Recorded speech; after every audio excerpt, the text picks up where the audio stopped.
Chairman, could you turn your microphone on and speak into the microphone? Thank you. Oh, okay. Push the button. Push the button. Thank you. Yes. The green button.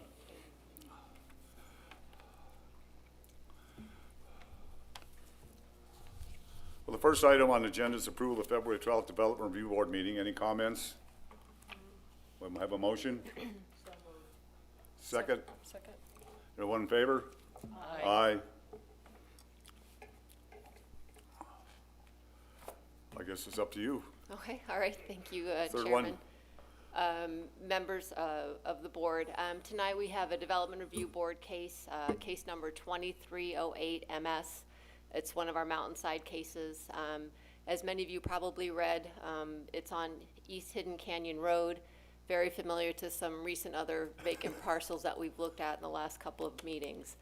The applicant is Mr. Eric Spry, he's their architect, as well as the owners, Mr. and Mrs. Jason and Jenny Blackburn.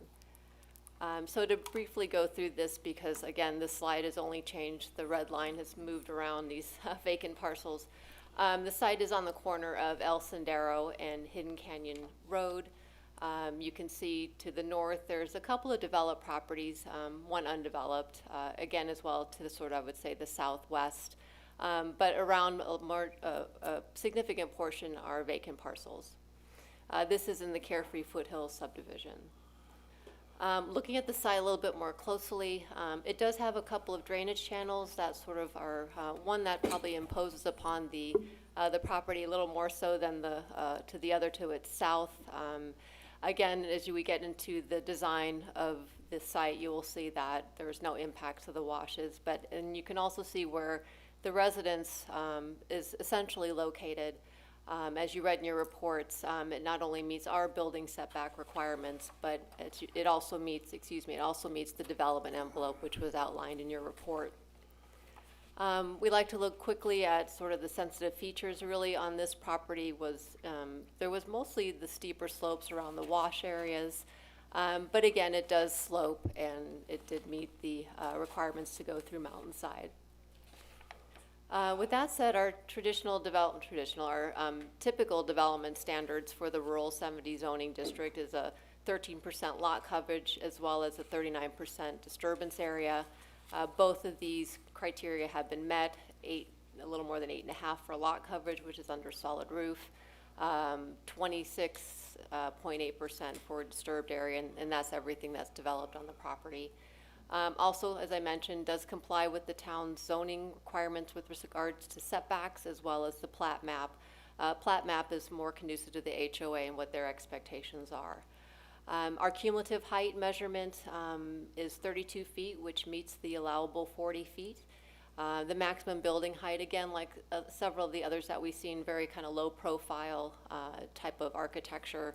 At the highest point, the building is 19 feet.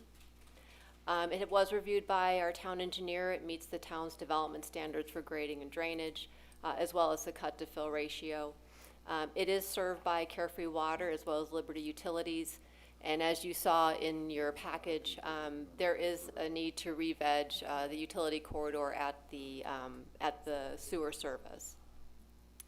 Again, so environmentally sensitive features, again, the slopes, there's obviously the protected plants that would be salvaged as shown on the salvage plan. As I mentioned, the utility corridor revegetation requires your review. They will be looking at native landscaping, larger size plants in that zone, as well as I mentioned that they will be reusing salvage plants as well as adding new native landscaping to the development. The public process is a public meeting. Both the applicant and the town itself received 0 responses to the neighborhood letter. And in your report, you'll see that not too unusual, our typical conditions of approval have been attached for your review. That's mostly what I have. If you have any questions for me, I'd be happy to answer them now. Otherwise, I'd be pull up the applicant, would be happy to present as well. No questions? Anybody got any questions? No. Mm-hmm. What? Real quick, your number, it's cut off in this version that I'm looking at. Your number 7 condition, 5 condition. Would you read the last line? You know, I apologize, I've Oh, got to, it's I need Your to microphone's down. pull up the report. Samantha, do you have the report packet by chance? Okay, Okay. I don't, I actually, It's under. could you read it to me, or? I can't because the Oh, it's cut text off. is. Cut off. All right, sorry, just a moment, I think I have the file in Actually, I think I can read it. You can? Yeah. Okay. The development requires sewer service by Liberty Utilities Black Mountain Sewer Corporation and may not be an on-site septic system. Okay. my. Okay, Thank you. thank you, sorry about that. That is we have to look into that Yeah, it was weird. glitch in our program system there, but sorry about that, but thank you. Anything else? Okay, let me pull up the applicant's presentation. There you go. You're welcome. Thank you, board members. We're very excited about this home. Use your speaker, please. No, it should. Can you hear me okay? No, Pull it up a little. you gotta pull it up to your mouth further. There you go. How about now? A little bit better. Yeah. You're You too want me just to tall. hold it? You're too tall. Is this better? Yep. Okay, good. Thank you, board members. Thank you, Stacy, especially. She put a lot of work into helping us put this together. What I'd like to do is just quickly go through the drawings and talk about what impacted the design. And then if you have any questions, is Nathan here? Great. Civil engineer is also here, if you have any questions for him. So just starting with the architectural site plan, Stacy pretty much covered the two factors that we can see here that impacted the design, which are the two washes. What I want to point out is the high water mark for the wash to the north set the northern boundary for the building envelope. Excuse me, I've got allergies, so. The setbacks pretty much set the building envelope lines for the other sides.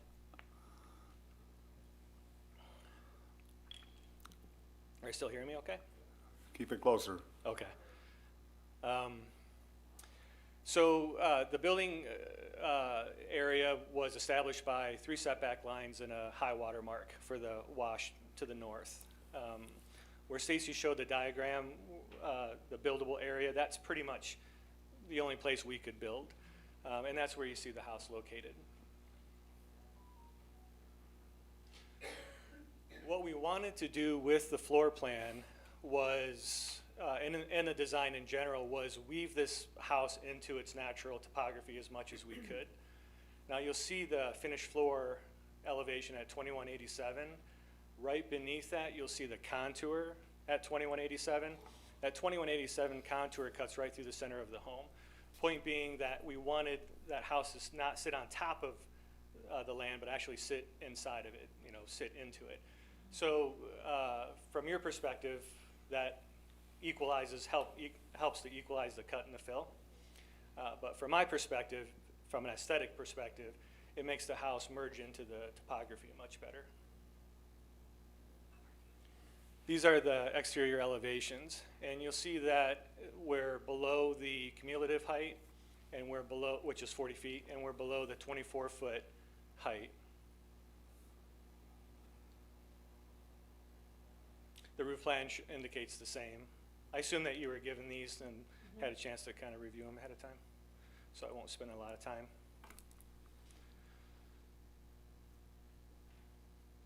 So the civil grading and drainage plan essentially illustrates what I've already discussed. Where the wash is located, you can see it there to the left, upper left of the home. And one of the things that we did with the home, or wanted to do with the home, was we wanted to kind of pull it apart a little bit so that natural topography could get into the nooks and the crannies of the home. Again, this idea of just making it merge with the land. That probably matters more to me than it matters to you guys, but that idea impacted everything in regards to the design. The things that would matter to you, like height and things like that. You can see in the section on the top how we're below the cumulative height, and in the section on the bottom, you can see we're both below the cumulative height and the 24-foot running height. Stacy talked a little bit about the slope analysis. So landscaping, what we wanted to do with landscaping was a couple of things. Anywhere that we scarred the land, we wanted to put it back to its natural state. So any place that there's a disturbance, that's getting put back to the natural desert that's there. So we're weaving it back together. You can see, Stacy mentioned a easement. You can see it on the right side of that drawing, kind of towards the bottom. The sewer follows that property line. And so we had to come in to the house from that easement where all the other utilities come up from the driveway. But that easement's going to be replanted so that, again, when it's all finished, when it's all done, it's going to look like natural desert. And then retaining walls, what we did and what we typically do with retaining walls is once they're landscaped, we just want them to disappear. So we plant things on the bottom that are going to grow up tall enough to make that wall go away. And then in the middle section of the tiered retaining walls, we plant things that grow up tall enough to make the upper retaining wall go away. So ideally, within a year or two, or however long it takes for that landscaping to fill out, you don't see or notice the retaining walls. And the retaining walls mainly are along the driveway and along the west side of the home.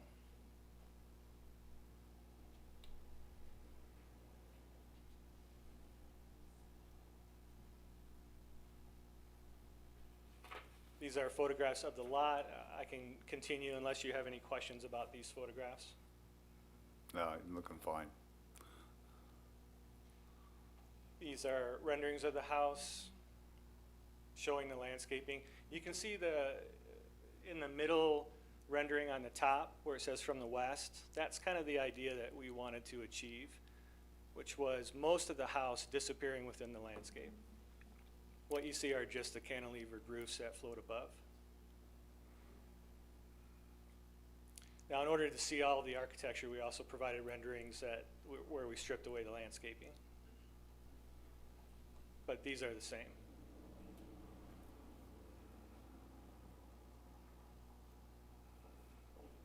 These are renderings that we provided so that you can see what the driveway is going to look like with those tiered retaining walls. And you can see how they start to disappear with that landscaping.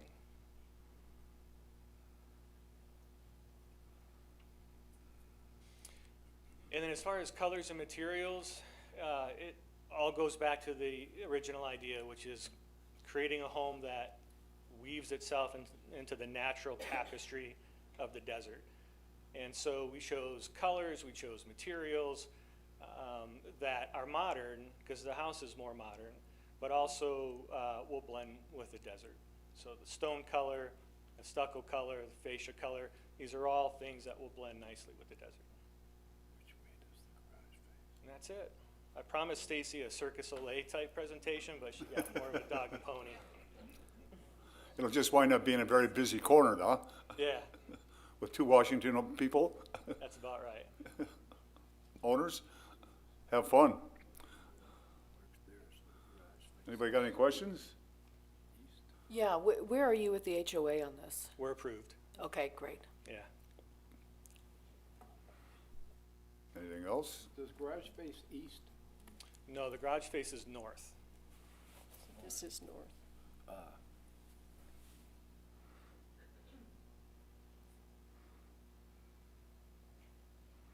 Yeah, we're looking at a lot. That's the only way in. It's from the north. It is, yeah, and it was a little tricky. Yeah. This is the owner, Jason Blackburn. He and I were just talking about the driveway, and when we were working with Graham Engineering, the driveway started almost directly north, but it would have been a nosedive into the garage. So the driveway just kept going incrementally to the west until we could make it work. Well, until Graham could make it work. Anything else? Need an approval? Well, you all need to make a motion to approve and vote. Yeah. Move to approve. Did you say it? Second. Chairman, somebody needs to make a motion to approve. make a and motion. Including the conditions. Make a motion, got a second? All those in favor? Aye. Get to work. All right, we will. Appreciate it. Carefree. Thank you.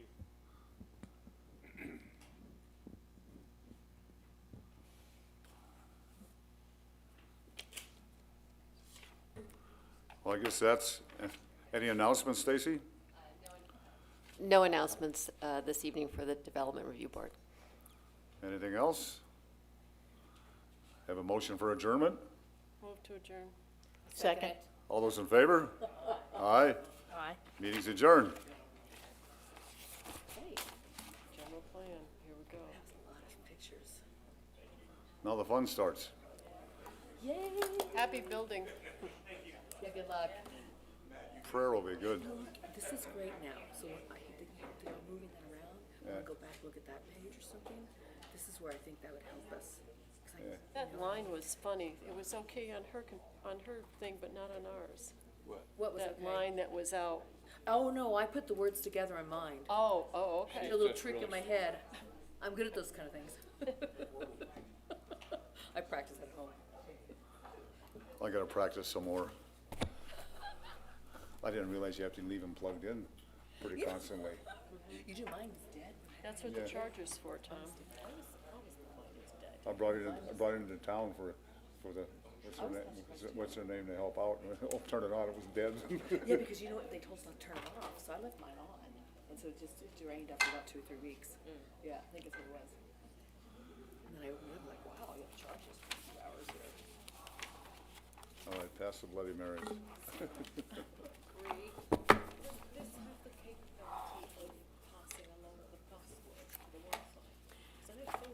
Yeah, I would think so. This is the next generation. I don't think so.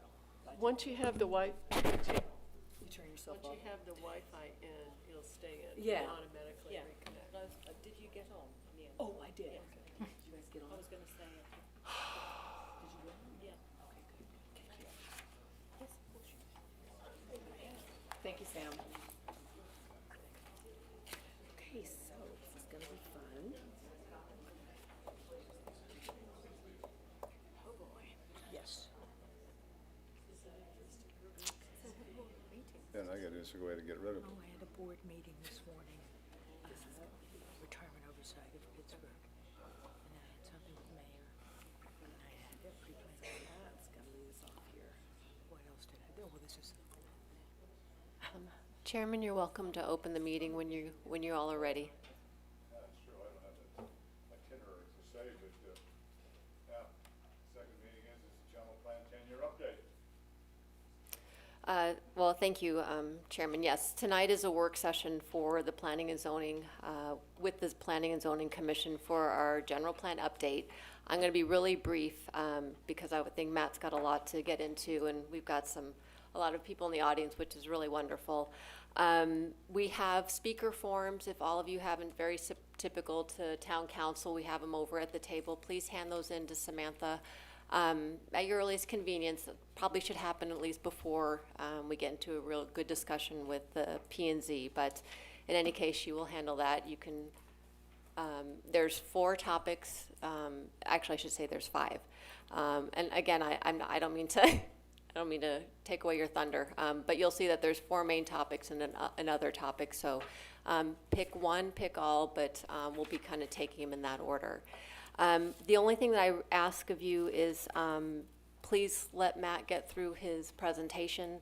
Let's all try to be kind of cordial, civil.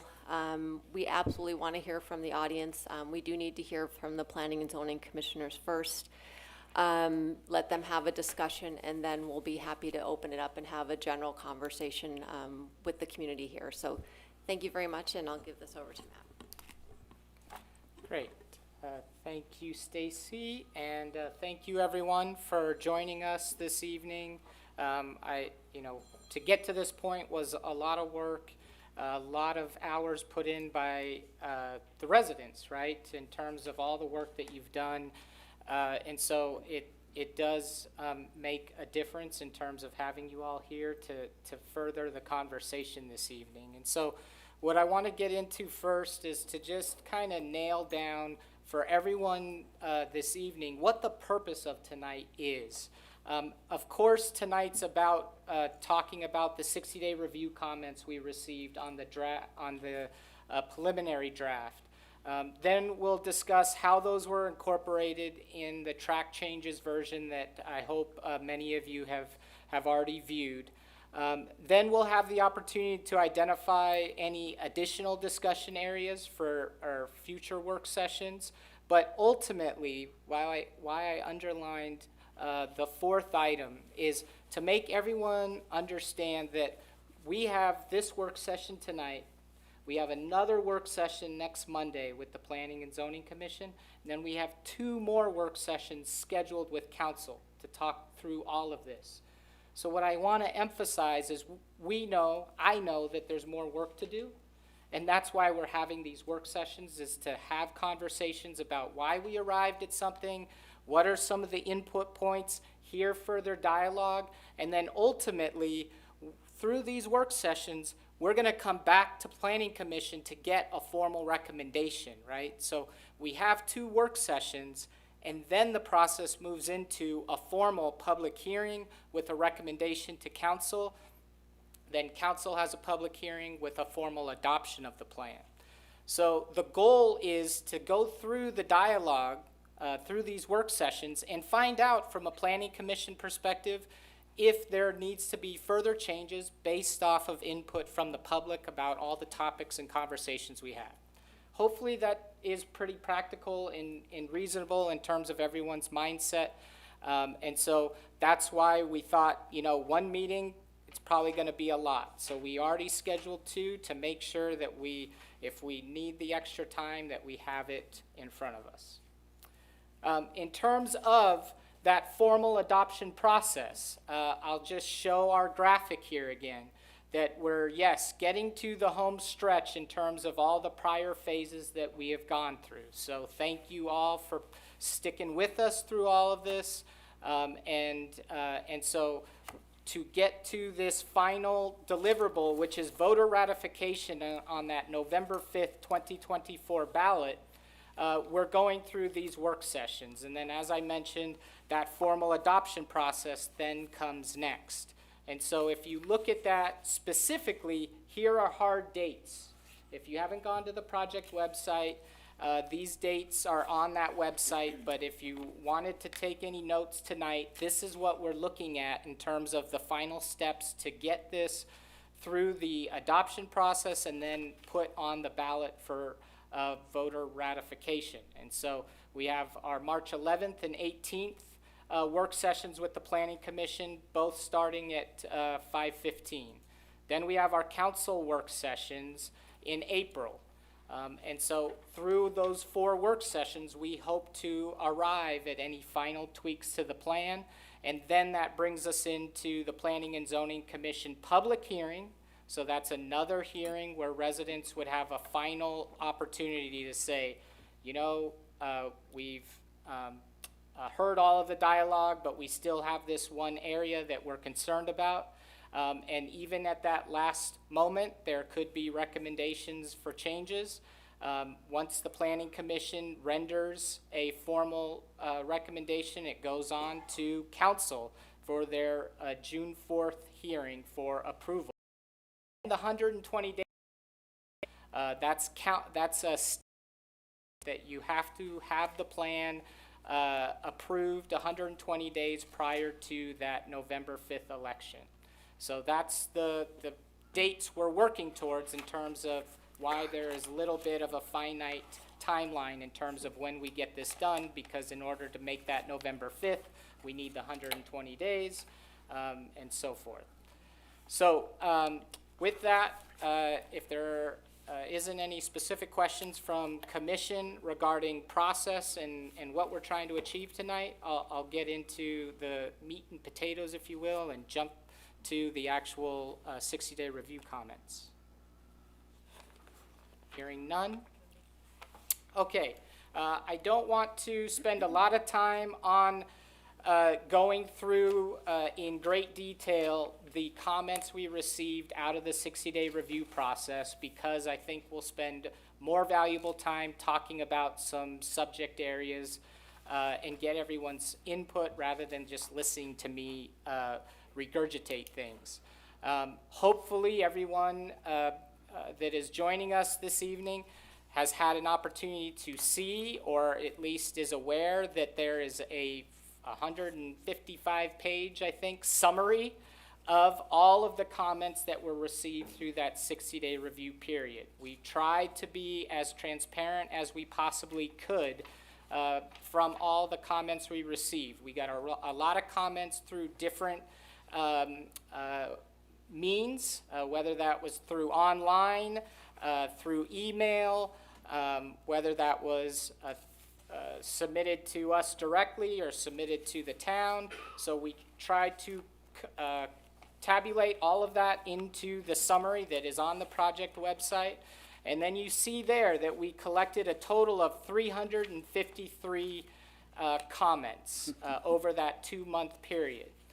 What I wanted to focus on in terms of those 353 comments, the breakdown of responses. So when we looked at those comments, just for everyone's benefit of understanding, and we did this when we started off the project on the community survey, so we went through the same process. That when I say validate or validation process, it's just going through and making sure for everyone's benefit that we looked at IP addresses. We tried to make sure that there weren't any unintentional repetition in terms of the exact same comments submitted or multiple comments submitted through a single IP address. I will say we did not find many. Of that 353, there was not a lot that we had to pull out for a particular reason. We just had a few that may have been submitted right after each other, that the time was very close and the content was identical, and thus we made a determination that that was more than likely a double submittal instead of a single submittal. But again, that wasn't extremely prevalent throughout, but I just at least want to share that we did go through a process of trying to validate as best we can with the information available to us the number of responses and to make sure that we didn't have over repetition, if you will, of the same comments. Now, within that, beyond resident comments, we also did, and really the 60-day review process from a state standpoint is actually structured around informing public agencies about the status of the plan. And so through that, we pushed out a draft of that 60-day review to multiple public agencies, either state, regional, or local. Of those, which we more than likely, I think, pushed out over 30, we only received a handful back. You can see there, City of Scottsdale responded, SHPO, which is the State Historic Preservation Office, MAG, Maricopa Association of Governments, and the State Land Department.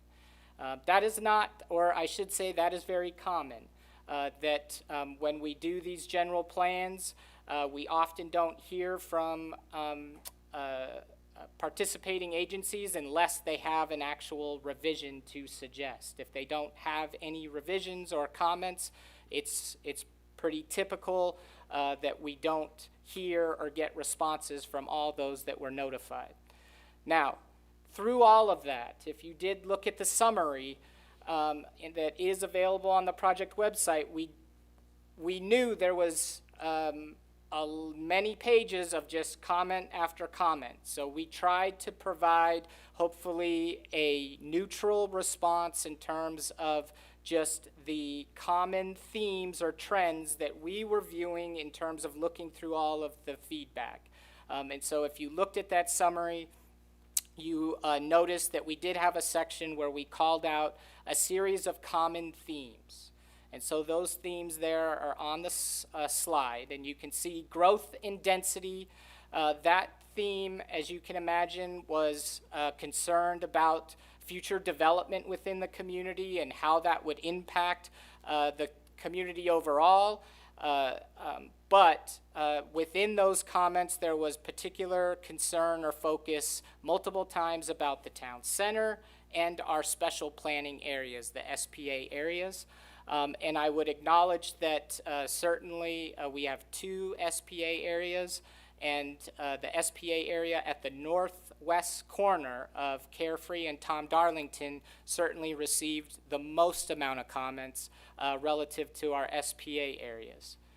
And we'll just be very clear that most of those comments requested changing that SPA area, and we'll get into that more when we talk about some of these focus areas.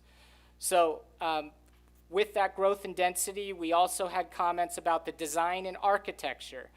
It's not just about where growth happens or how much of it happens, but what does it look like? How does it impact our visual quality and the natural character of the community? So residents expressed a lot of concern, not only about the look and style of buildings, but also the impact they have to the natural environment. And then you see there that there were a particular number of comments within that theme relative to development and architecture within the town center. The other theme that we heard a lot about is parks and open space. That has always been a topic that has been front of mind with residents throughout this process. And we continue to hear from residents about how strongly everyone appreciated open space and recreation. There were deviations on how to achieve that appreciation of open space and recreation, but certainly by far there was a majority beyond just debating on where, what, and how, but majority felt that it was of particular focus for the 48 acres or the state land piece. Again, I don't think I'm sharing any earth-shattering announcements in terms of that based on our prior conversations throughout this process. When we get into economic development, we heard, and hopefully you read through a lot of the individual comments, recognition about economic consideration and the health of the town. So I think there was general consensus amongst everyone that we desire a healthy town from an economic standpoint. I don't think there was anyone arguing that we shouldn't consider financial conditions to the town. However, there were deviations on how and where that financial future should be evaluated and distributed, if you will. And so that was a topic that we wanted to make note of. But through all that, I think a lot of residents shared a unified comment about wanting to keep limited form of government. That is, trying to keep operations of the town, if I could maybe broadly state it, as minimal as possible while maintaining the quality of life. Hopefully everyone agrees with me there, that it's not to sacrifice quality of life within the town, but do it in a fiscally responsible way. And then last, or second to last, I should say, is water. It's something that residents across Arizona are acknowledging, that we have water concerns in our state. We do live in a desert, so water is important.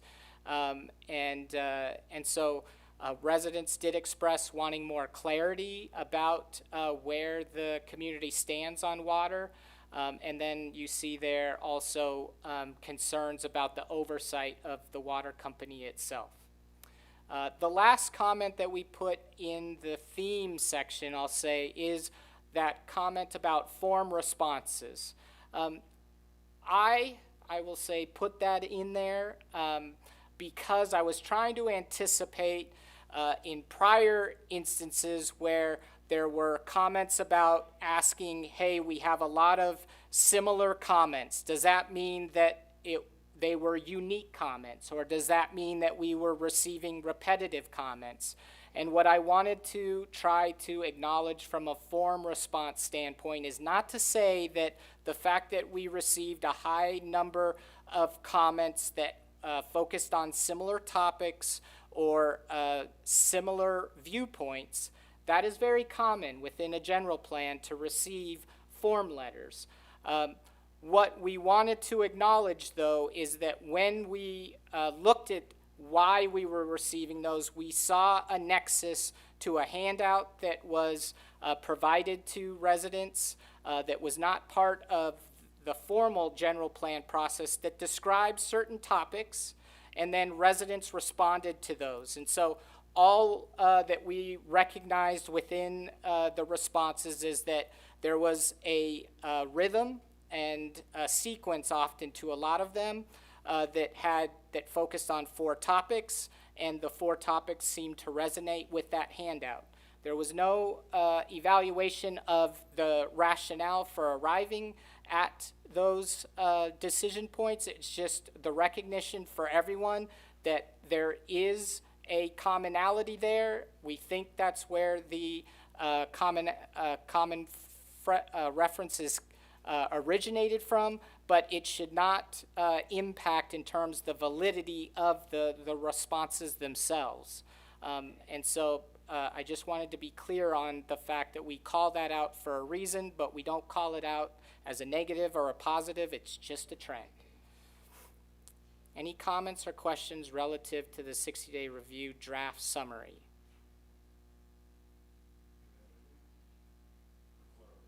Okay.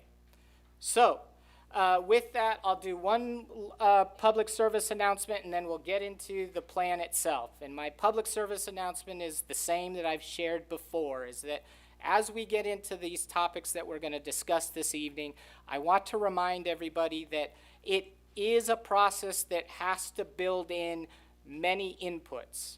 So while we go out to residents and survey residents to get a general sense of what does the majority support, we also are still concerned about the minority, because sometimes some of us find ourselves in a minority situation, and we would like to know that there is an opportunity to possibly still achieve a level of common ground.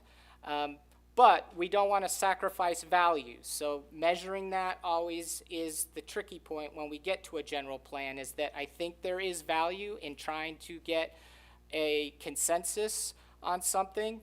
But if we can get to a common ground, that's always favorable.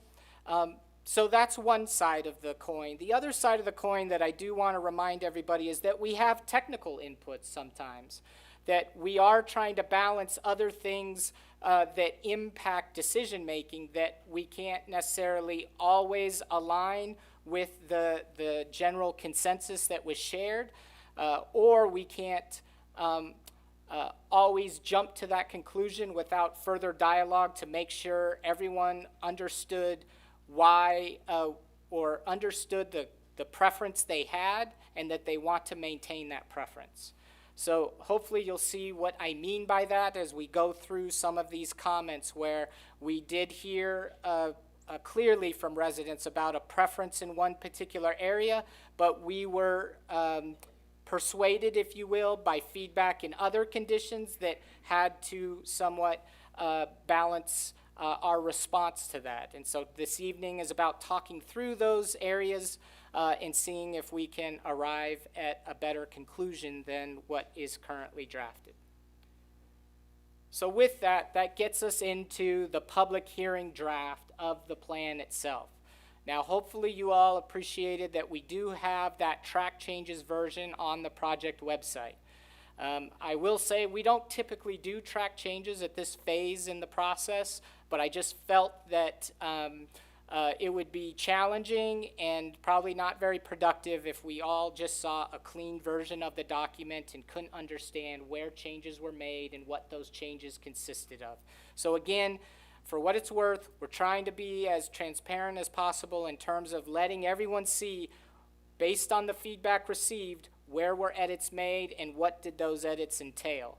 The takeaway I would want to emphasize here is if you look through all those comments, there was a lot of residents that I could tell put many hours into going through this document. I mean, line by line, word by word, and giving thoughtful recommendations. So because of that attention, we wanted to afford the same respect in terms of going through those and trying to, if someone felt like a phrase worked better, worded a different way, we tried to accommodate that. If we had competing ones, we tried to evaluate those and arrive at what seemed to make the best sense for all involved. So I just pause there to say thank you for those who rolled up their sleeves and provided very robust comments. It was not lost on us. We looked through it all and tried to incorporate it.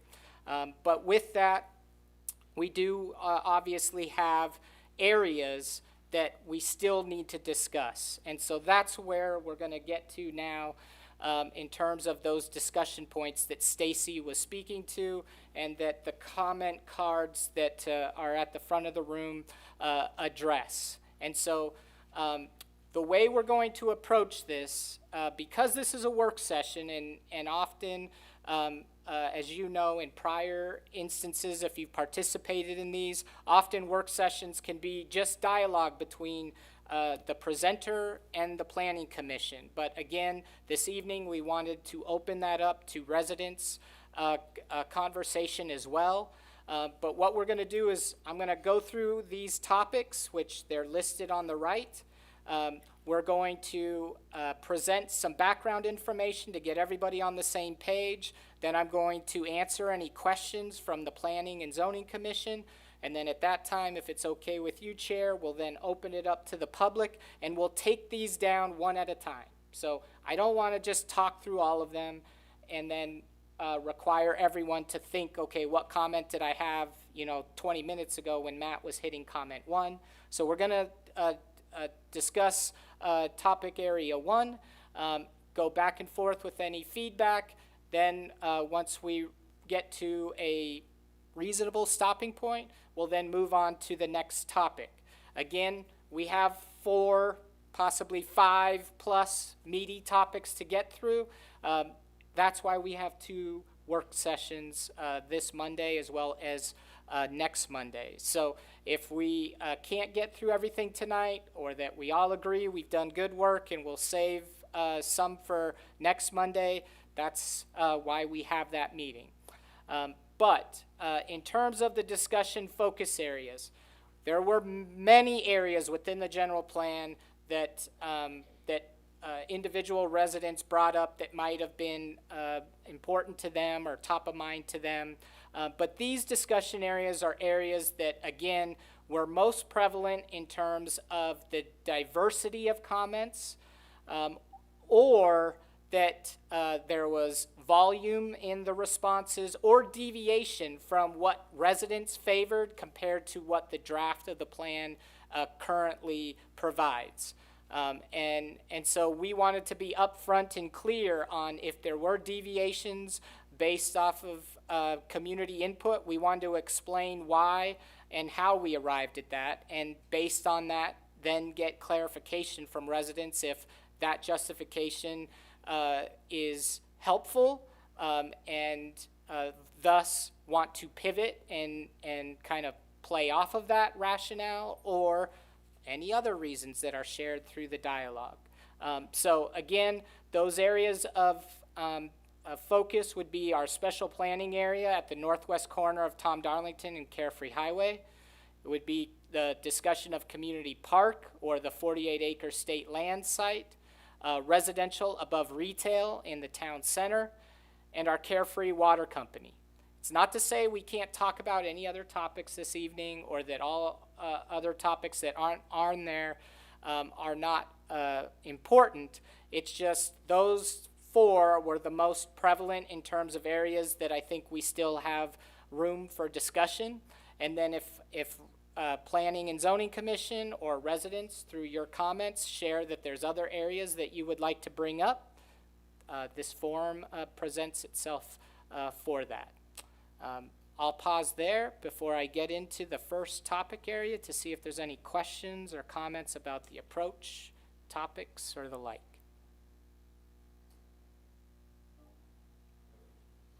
I have a question for you, Matt. We're doing these work sessions, we have a draft. We're gonna do two, town council's gonna do two, then it disappears and comes back in May. When will the draft, I assume that between the time period that town council finishes its work session and the public hearing, there may or may not be revisions. When will those revisions, if they are made, be made available? We would, excellent observation and comment, so I'm glad, Commissioner Burns, that you brought that up. Absolutely, that would be the goal, that if we all acknowledge that there are some value-added changes to be made, that we would make that following the last council work session in order to proceed to the public hearings with the most reviewed or commented on draft available to us. So we're not sure on how robust those changes might be, but at this point in time, we would want to get that draft out as expeditiously as possible following that last council meeting. So I would love to say we would get it out within a week of that meeting. But if we do find that it becomes more robust topic areas for one particular reason, or that it requires further discussion with other parties, that timeline may have to be extended.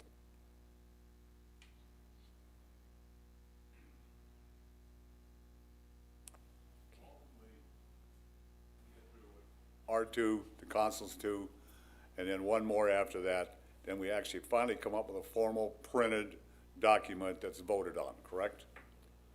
We would come up with a quote-unquote formal printed document after that second council work session. Okay.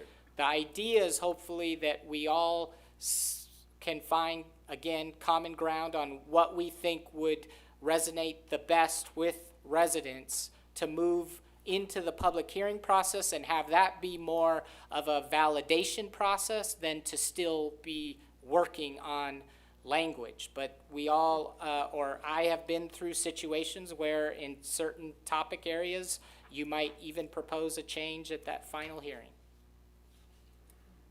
Well, correct.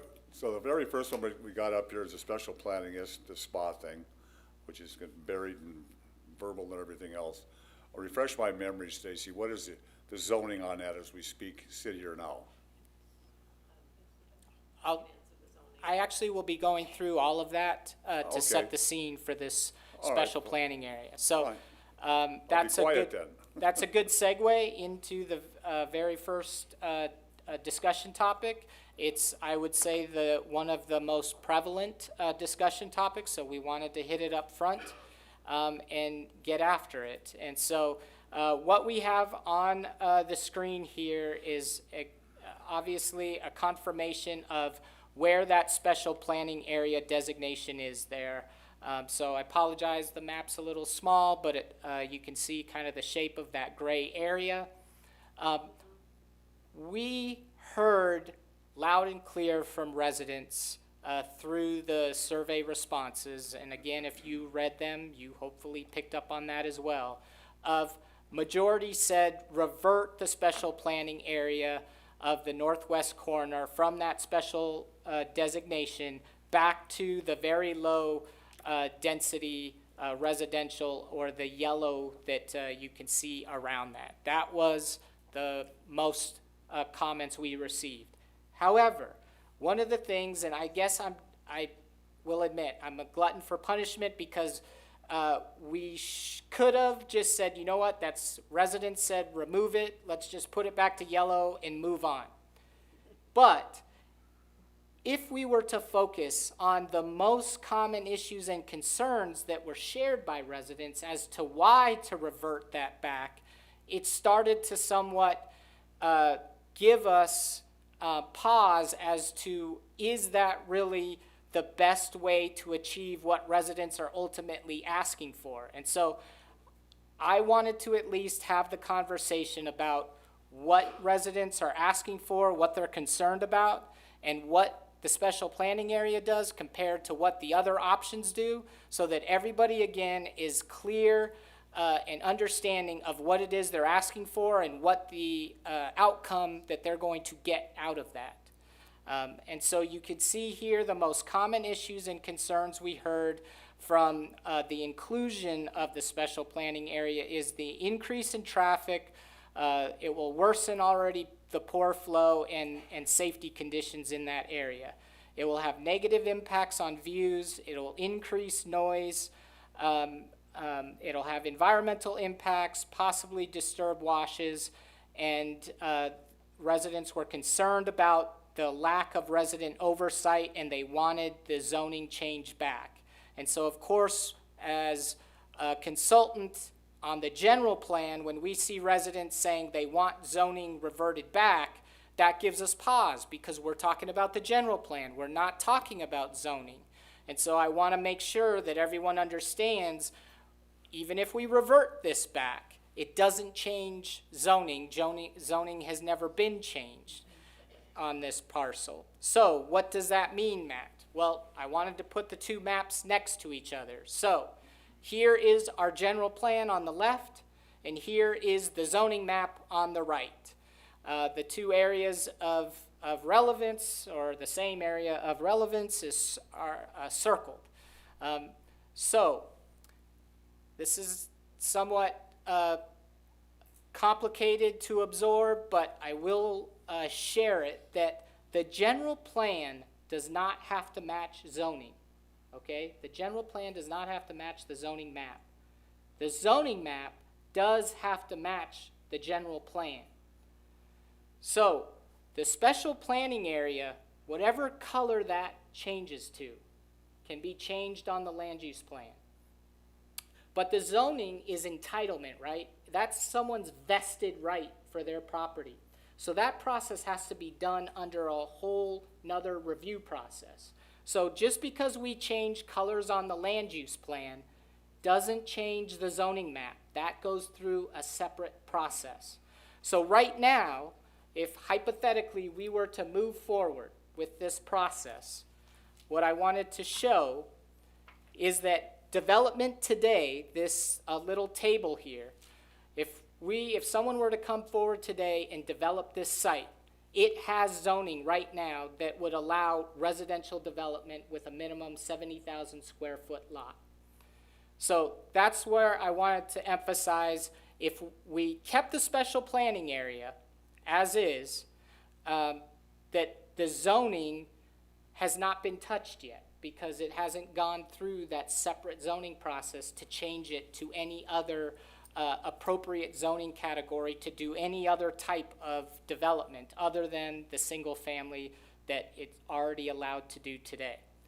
So here's the rub as to why we at least wanted to pause to have this conversation, is that if we keep the special planning area, the special planning area allows us to narrowly define in the general plan what we would be willing to accept beyond residential on this property.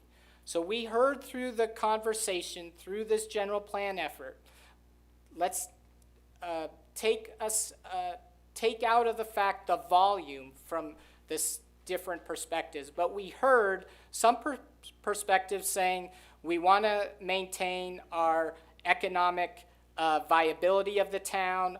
We're not saying that any type of specific development is appropriate at that site, but we recognize that we need to consider these undeveloped sites for the economic viability of the town, and we need to evaluate that. And so keeping the SPA area allows us to narrowly craft what we would be willing to accept.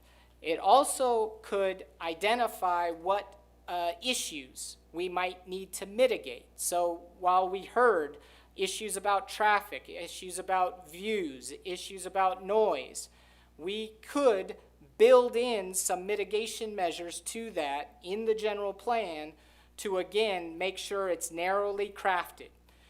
To say, if it's not residential, this is the only other thing that we would even remotely entertain on this site.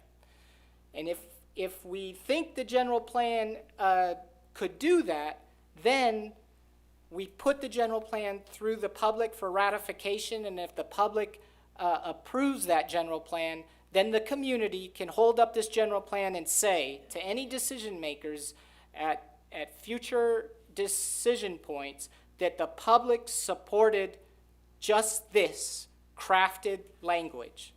We didn't think about any other development. We thought about this crafted language. So from my vantage point, a special planning area gives us more ability to define our future and then to prove to council or commission with a ratified plan that this is what the majority of residents supported. Now, everyone would say, Matt, real clever. Nice try in terms of how you're packaging that. Exactly. Yes. Yep. Totally fair, and that's why I'm always with you guys in terms of saying I'm trying to look at all angles here.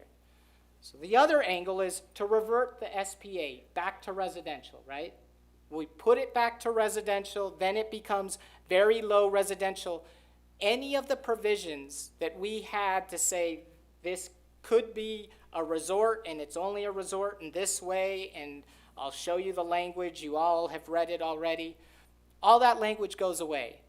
Now the site is back to residential, the zoning's residential, but there's no language in the general plan that would then define, and the general plan would be open to another general plan amendment that would come up at any point in the process down the future that could propose any use. And we wouldn't have the benefit of a general plan that was approved by the voters to say, this is what we were willing to accept. That's all that I'm trying to say, is if we revert it, it does open it back up to a proposal of any type of development. Now, that goes through a review process, and if everyone here says where we get it, Matt, and we're accepting of that, then it's a commission discussion and a council discussion of, based on resident input and everyone's understanding, you know, which is it? Keep the SPA area or revert it back? But I will tell everybody in the audience, that's why I kept it in, is simply because we use, maybe not the same term, a special planning area, but we use these types of designations in other general plans when there is a particular parcel that has unique conditions that need to have defining qualities about it. And so I get nervous when we say this parcel is so important to us, but we're just going to put it back to a general residential land use conversation. I start to lose the ability to provide all this additional detail of crafting that box of what could be in there. That's all I'm saying. So I'm not trying to like choose words and craft it. It just, again, I saw the issues and concerns and said to myself that really does lend itself to this tool. But if everyone says that tool makes me uneasy and these are the reasons why, then that's why this conversation is, we wanted to have it tonight. So with that said, I'll at least point out some other areas and then I'll shut up in terms of what does the general plan say within this context, within this approach.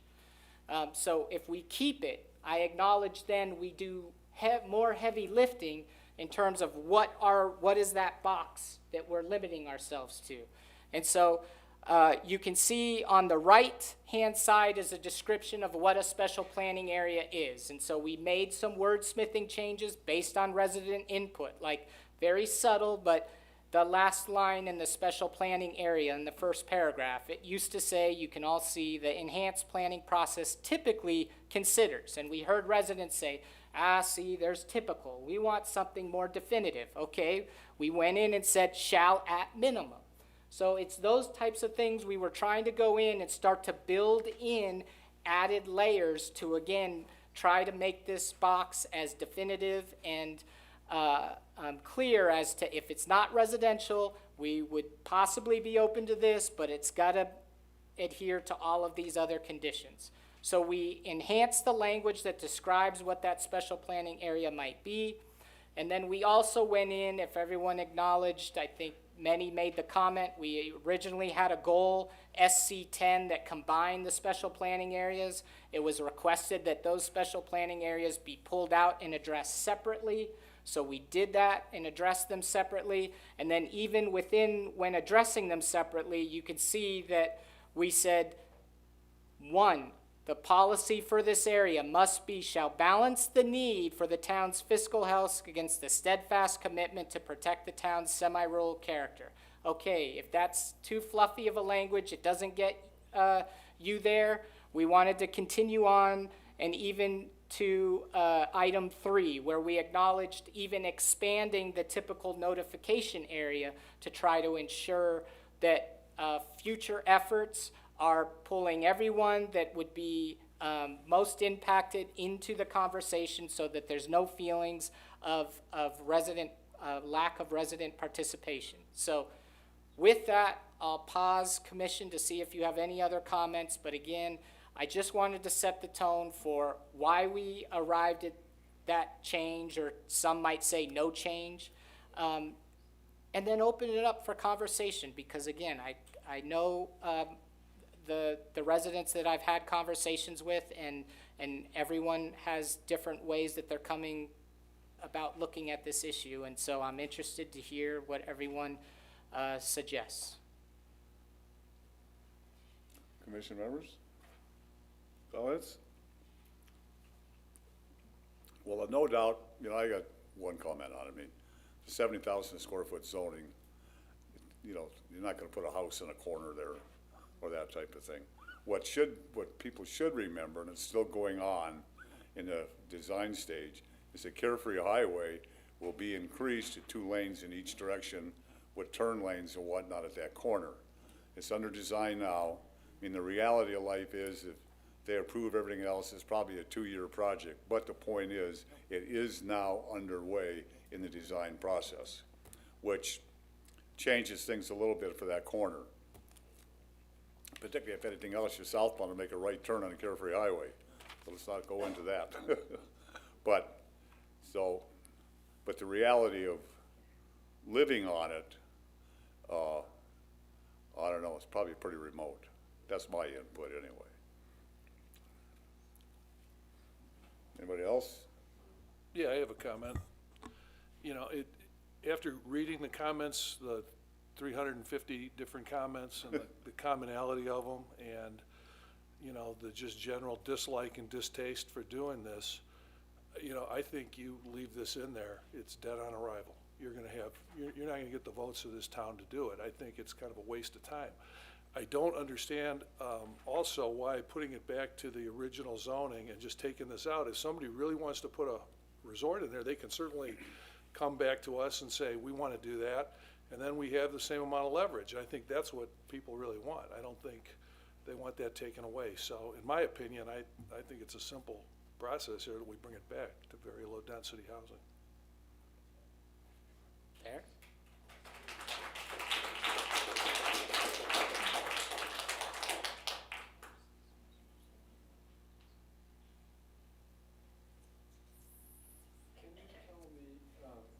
No, Mr. Chairman, Matt, can you review for me briefly what is the process to designate a spa? So, Assuming we didn't have one, the Yes. process that went through the amendment process that we got to where we are today. yes, so a special planning area designation within the general plan, if a property were to convert to that special planning area, that would trigger a major general plan amendment.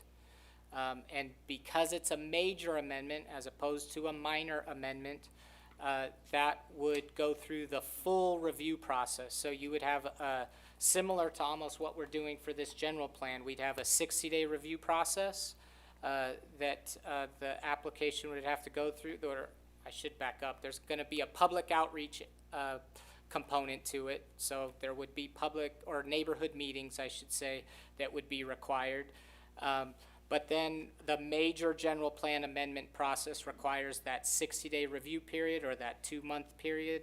And then it also requires a 2/3 majority vote of council to approve that major amendment. But you would go through a very similar process of a lot of our public hearing efforts. Once you have your neighborhood meeting, we would then have a Planning and Zoning Commission public hearing that would form a recommendation. That recommendation would then go to council for approval of that major general plan amendment. Briefly, what is the process for rezoning? So rezoning follows a very similar process. However, it does not have the 60-day review component to it. So for a rezoning, you would then go through a neighborhood notification process again. You would have neighborhood meetings, and then that rezone application would go to the Planning and Zoning Commission for a recommendation, and then that planning and that recommendation would go to council for final approval. Is that? Yeah, and it's also referable. And yes, thank you, Stacy, reminded me that zoning, because that is entitlement, that you can conduct a referendum on zoning decisions.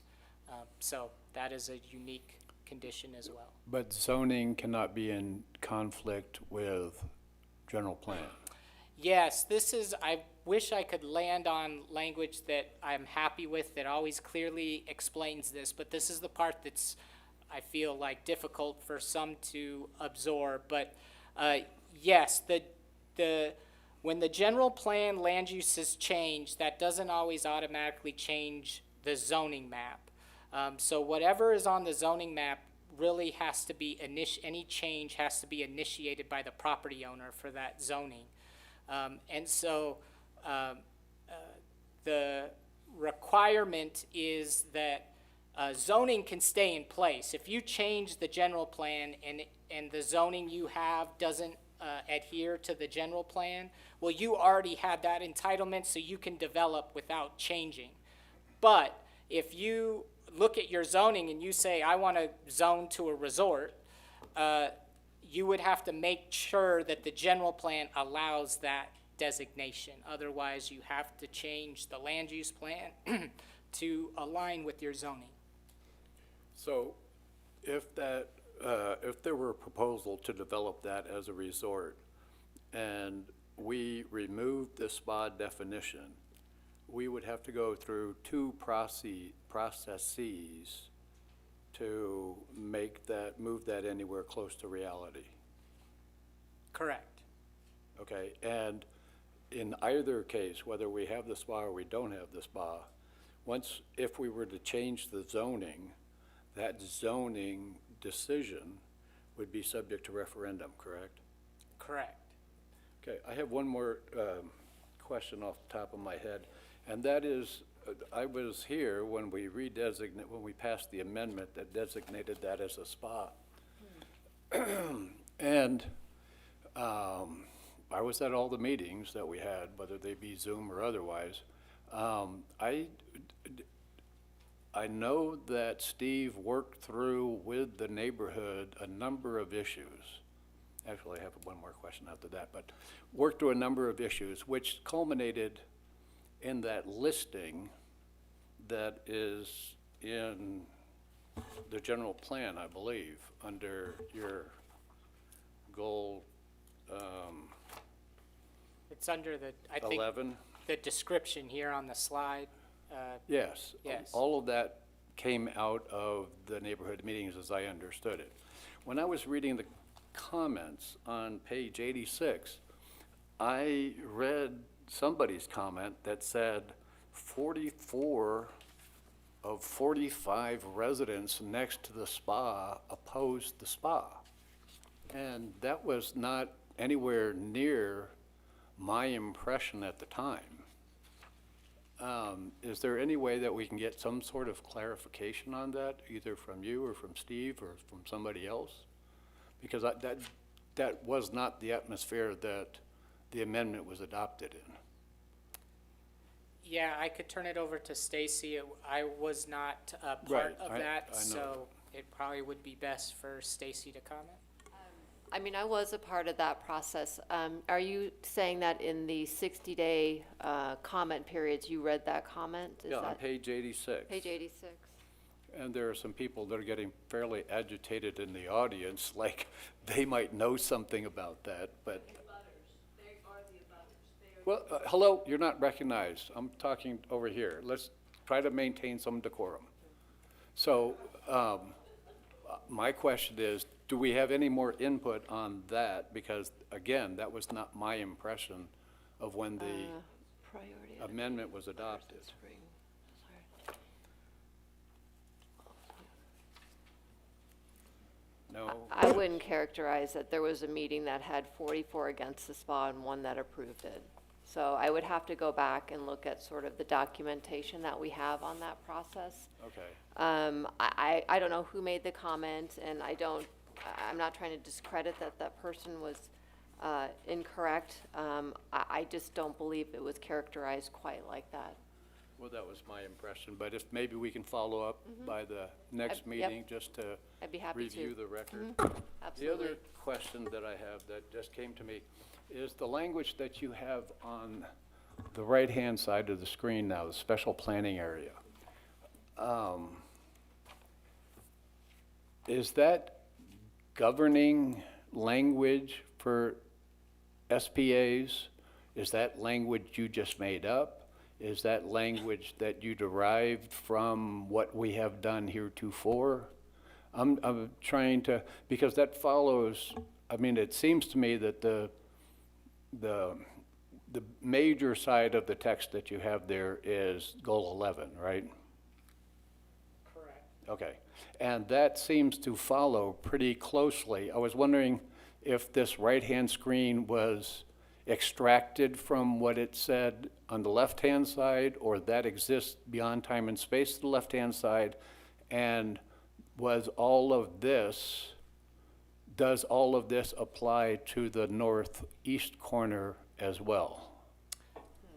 So, what we heard or learned through the process is that it was not explicitly clear within the current general plan what an SPA area is, Okay. what it looks at, and so yes, we did craft this language to provide further context for this general plan update effort as to what a special planning area is, and what will be evaluated when those special planning areas if they were to move forward, what areas would be of consideration.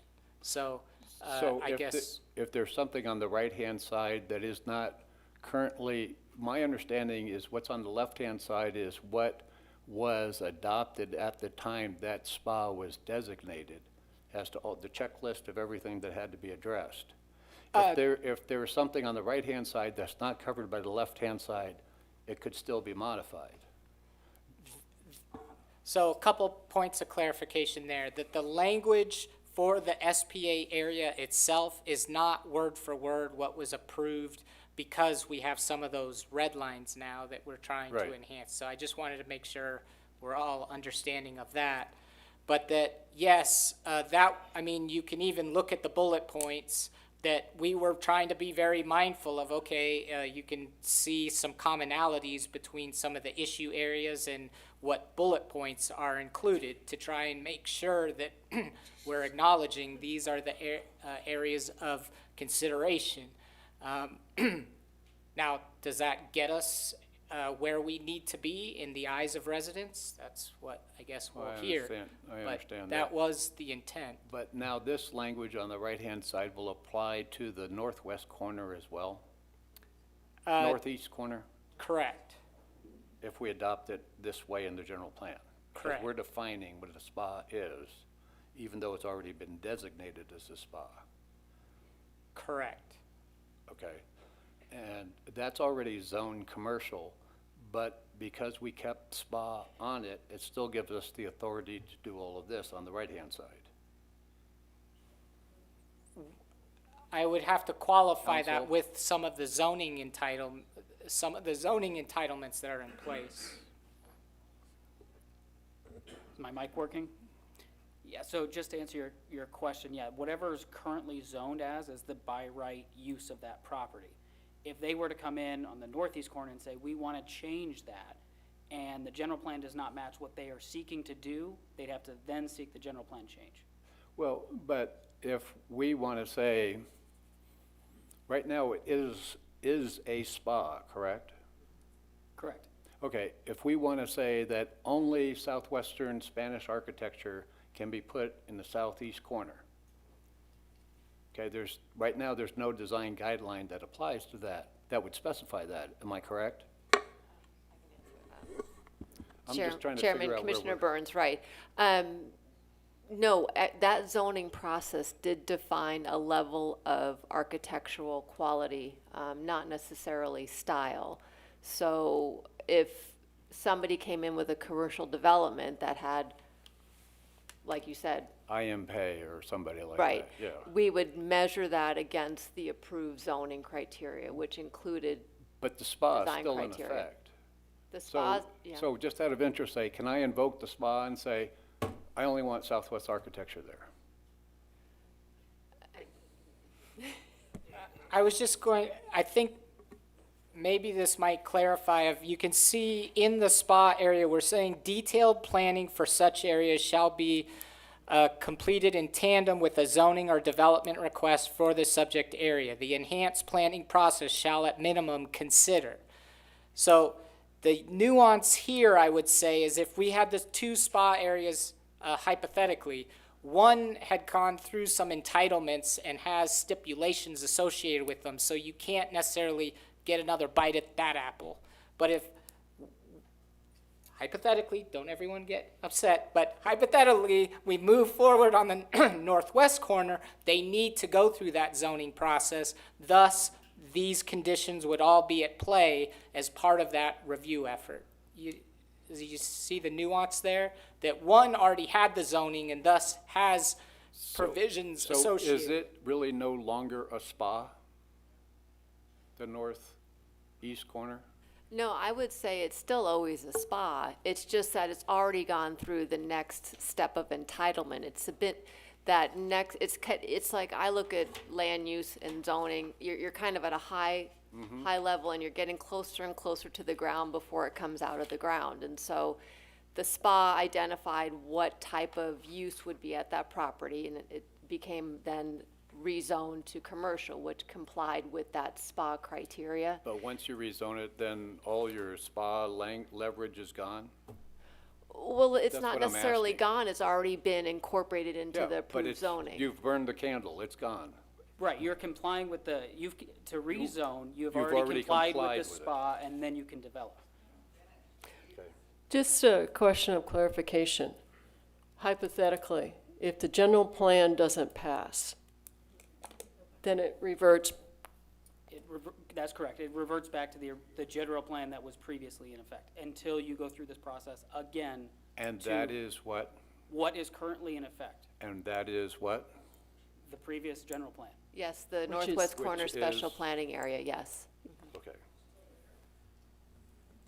But would that mean then that the revision that was made to create the spa, 2 years ago, would still be in effect? If this new general plan hypothetically does not pass, then the general plan revision that created the spa will stay in effect along with the old general plan. Yes, Chair, yes, that is, Chair, Commissioner, sorry, can't. Smith. I do apologize, yes, that's correct. Since that was a major amendment that was made to the general plan, it would stay in effect until a general plan is ratified by the voters, after following the same process that we're going through currently.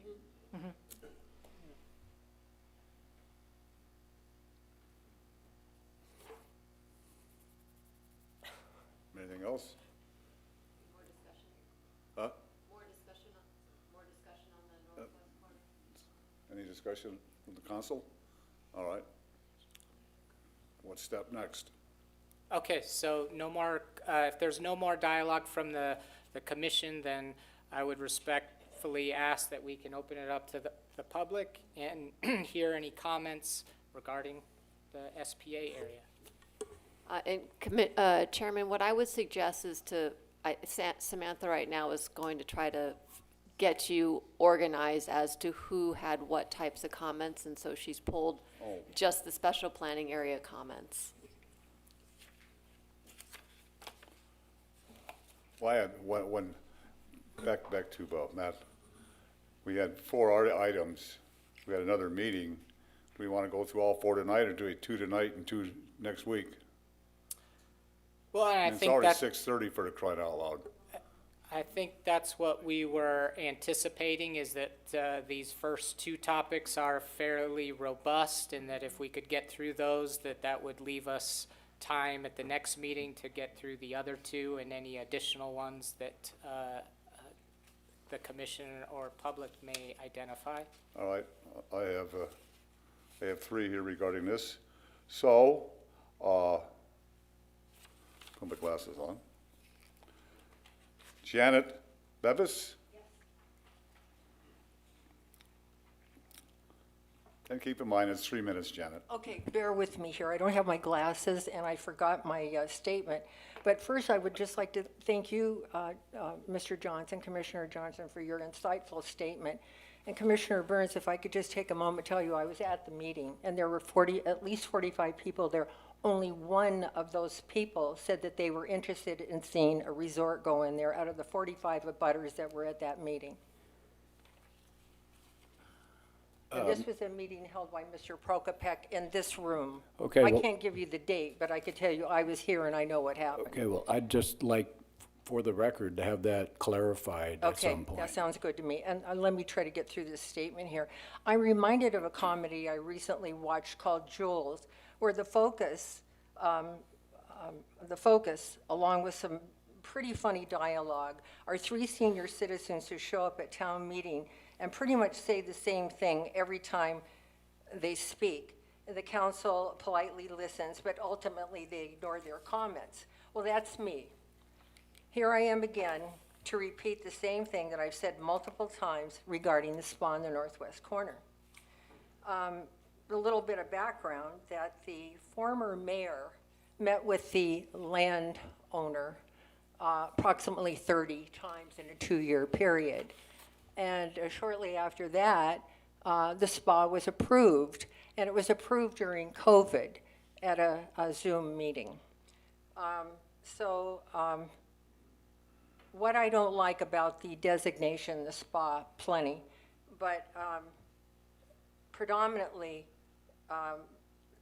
there is significant demands on water. And the Arizona Drought Commission, we're in serious drought commission in the entire state, and Carefree as well.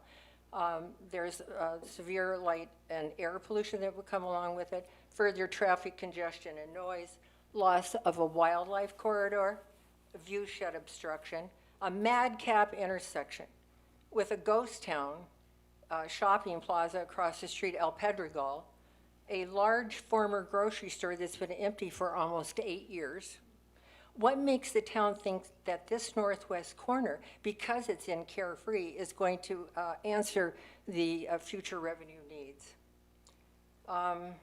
Let's see what else I want to say here, if I can read this. Keep mine 3 minutes. Have I exceeded my minutes? Getting close. Well, I just want to say that, Yes. just to go back to my original reference, that, so to get back to my original reference, it looks like I'm the old lady who stands up here and says the same thing every time that I have a chance to tell the council that the general plan process appears to me to be a sham. Well, that's your 3 minutes. Thank you.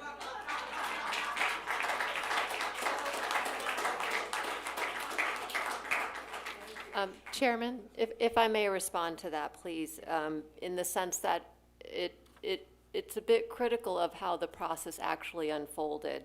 I can't answer to how many times the previous mayor may have met with the property owner. I don't know if there's any documentation related to that. But the process was very transparent. It did go through during COVID, but I think we had more neighborhood meetings and open meetings to the public available. Mr. Prokopek could probably describe it better, to allow for as much safe public involvement as we could encourage and uphold. It was a very transparent process. I was a part of it at all of the meetings and all of the steps that it went through. And I don't discredit anybody who didn't agree with the decision that town council made, but nothing happened behind closed doors, and there was no sham, and it went through the legal process and was approved in a legal manner. Well, that's my memory on the thing too, in terms of meetings and everything else on it. It was very, very much in depth. Okay, the next speaker we have is Diana Davidson. So I represent Black Mountain Foothills. I'm the Secretary Treasurer. We have Move 39 the microphone a little bit closer to you, please. Can you hear me now? Yes. Okay. So I represent 39 homeowners in our HOA. Over the last maybe 18 months, 12, 18 months, I've spoken to our residents. Nobody has any understanding of what's going on. So half of us are people that live out of town. We come in every 6 months, leave 6 months. Next thing we hear that there's a resort going on the corner. So I'll just make it really short. Out of 41 lots, 39 residents, not one person knew anything about it, and not one person supports it. So we had an email that said there was a robust campaign.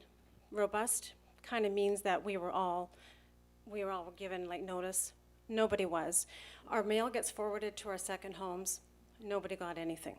So that's all I have to say. We don't support it, and we would like to revert it back to the original, the way it was, no spa.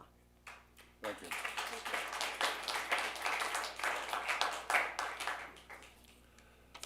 And I have Stephanie Bardor.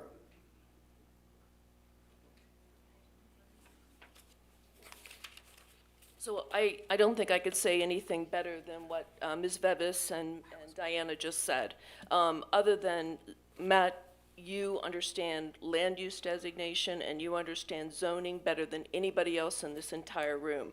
So when you are getting comments from residents saying, revert the zoning back, what they're really saying is, take that SPA out and revert it back to very low density residential for the future land use. Nobody here is unreasonable. Most of us here are very successful business people. The bottom line is, we have been deceived in that we were promised a boutique hotel and we got the Hampton Inn. So we're slowing this process down, and we're saying you revert that back to very low density residential, and you put up more hurdles so that a developer has to come forward with a specific plan that all residents, Mrs. Davidson's HOA, Ms. Bevis's HOA, everybody in this room has the right to be involved in knowing exactly what's going to be presented, what exactly could be going in that corner, and if it's reasonable and we really like it and it's truly a boutique, I suspect we'll all use our head and say yes to it. But we're just not going to give carte blanche to the town any longer. Stephanie? Stephanie, before you sit down, I wanted to just follow up with some questions. I get great comments, always enjoy our conversations. What I was curious about and what I would love to hear in terms of the dialogue is specifically, I hear the desire to revert it back and then to slow the process down. I think that's an interesting way of phrasing it. And so within that context, what is it about the additional detail of trying to, as I keep saying, build that box that makes residents still concerned, I guess? I'm just trying to get the feedback so everyone can hear on all sides. I'm trying to convey that, hey, residents shared that they acknowledge we need to be concerned about the financial viability of the town. Therefore, do we not want to make a determination on this particular site and let's just say what we're willing to accept? But I'm hearing from everybody that says that's not what we're asking for. But I guess I just wanted to be able to tell those that say we want to keep that flexibility, why this particular method of saying it can only be this and nothing else, otherwise it's still residential, falls flat. I'm just wondering if you, yeah, I'm asking just you, sorry. Sorry if I might, can you please, I just want to make sure it's on the recording. Thank you. I wasn't trying to put you on the spot. I'm just Sure trying you to get were. a back and Sure forth you here of answering some of the questions I'm Sure. getting so that Okay, everyone so, kinda so my understanding is that a general plan is an important process, probably the most important process that a resident can go through. And they protect us by law because they allow us to have the final vote on whether this really does reflect what we want. We don't have a vote for zoning. Now, you can talk about these referendums all you want, but they use the referendum of Flagstaff as an example so they could stop that hospital. Do you know that that cost the public $700,000 to stop that zoning process and to get it a vote to the public? We don't want to be spending that kind of money. We're a small town. We do get to vote on the general plan. Residents do get to vote. So the bottom line is, we don't want to give up the right to have some power on what happens in that corner. You are locking us into a resort with this language. Even if you weren't locking us into a resort, it doesn't matter because we have no idea who is behind this right now. So we want a developer to bring something forward with the specifics, and we'll evaluate that one development at a time. And we'll slow the process down so we know exactly who we're talking about, we know exactly what we're talking about, we know everything that we need to know in order to actually have an intelligent, educated decision on whether this makes sense for our town or not. But we're going to put it back into the residents' hands with details. And so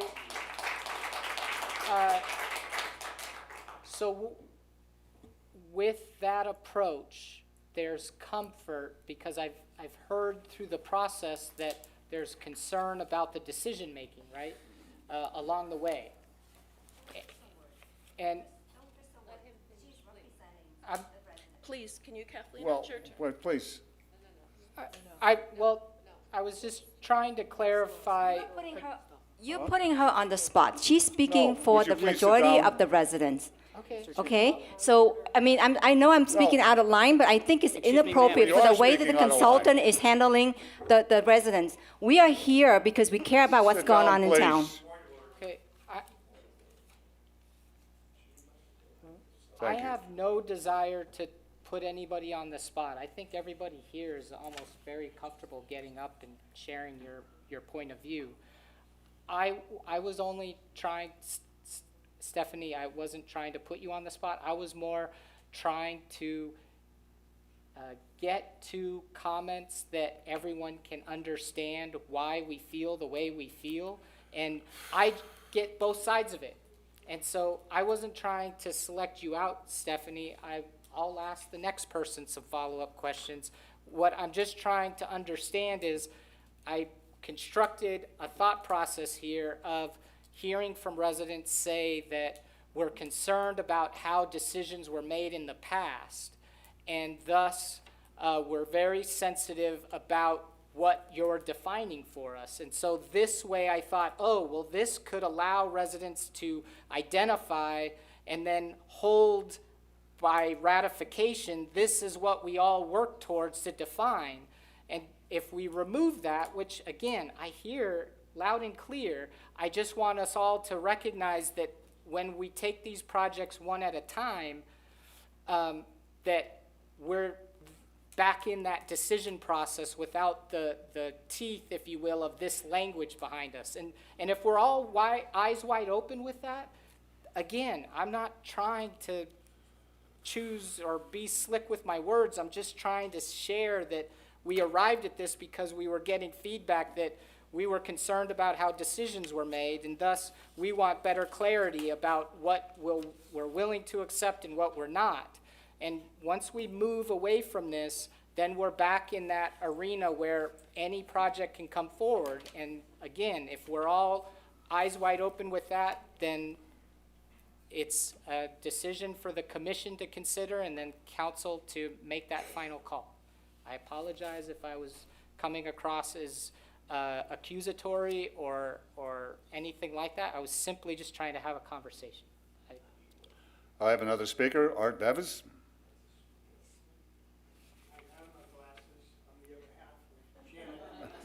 I understand perfectly. Let me just add that a couple of clarifications. Put for- this microphone in front of your Sorry, mouth, Yeah, please. yeah. When she mentioned there were some, that was my comment, by the way, in the growth element, that when we were at the 3 different meetings I recall, I don't recall you being there, Stephanie. Stacy. Steve was there. There were some 30 to 40 odd of us. We voted on that. And from the 40 or so of us that were there, 1 person voted in favor of the spa, as you said. That was a friend of the owner of the land, oddly enough. Since that time, we have been here over and over saying the same thing as my wife said. And I'm the old man while she's the old woman. And people are listening to the same thing from us, and nothing is changing. The other thing is that Stephanie Barber mentioned that we live in an HOA. We do not.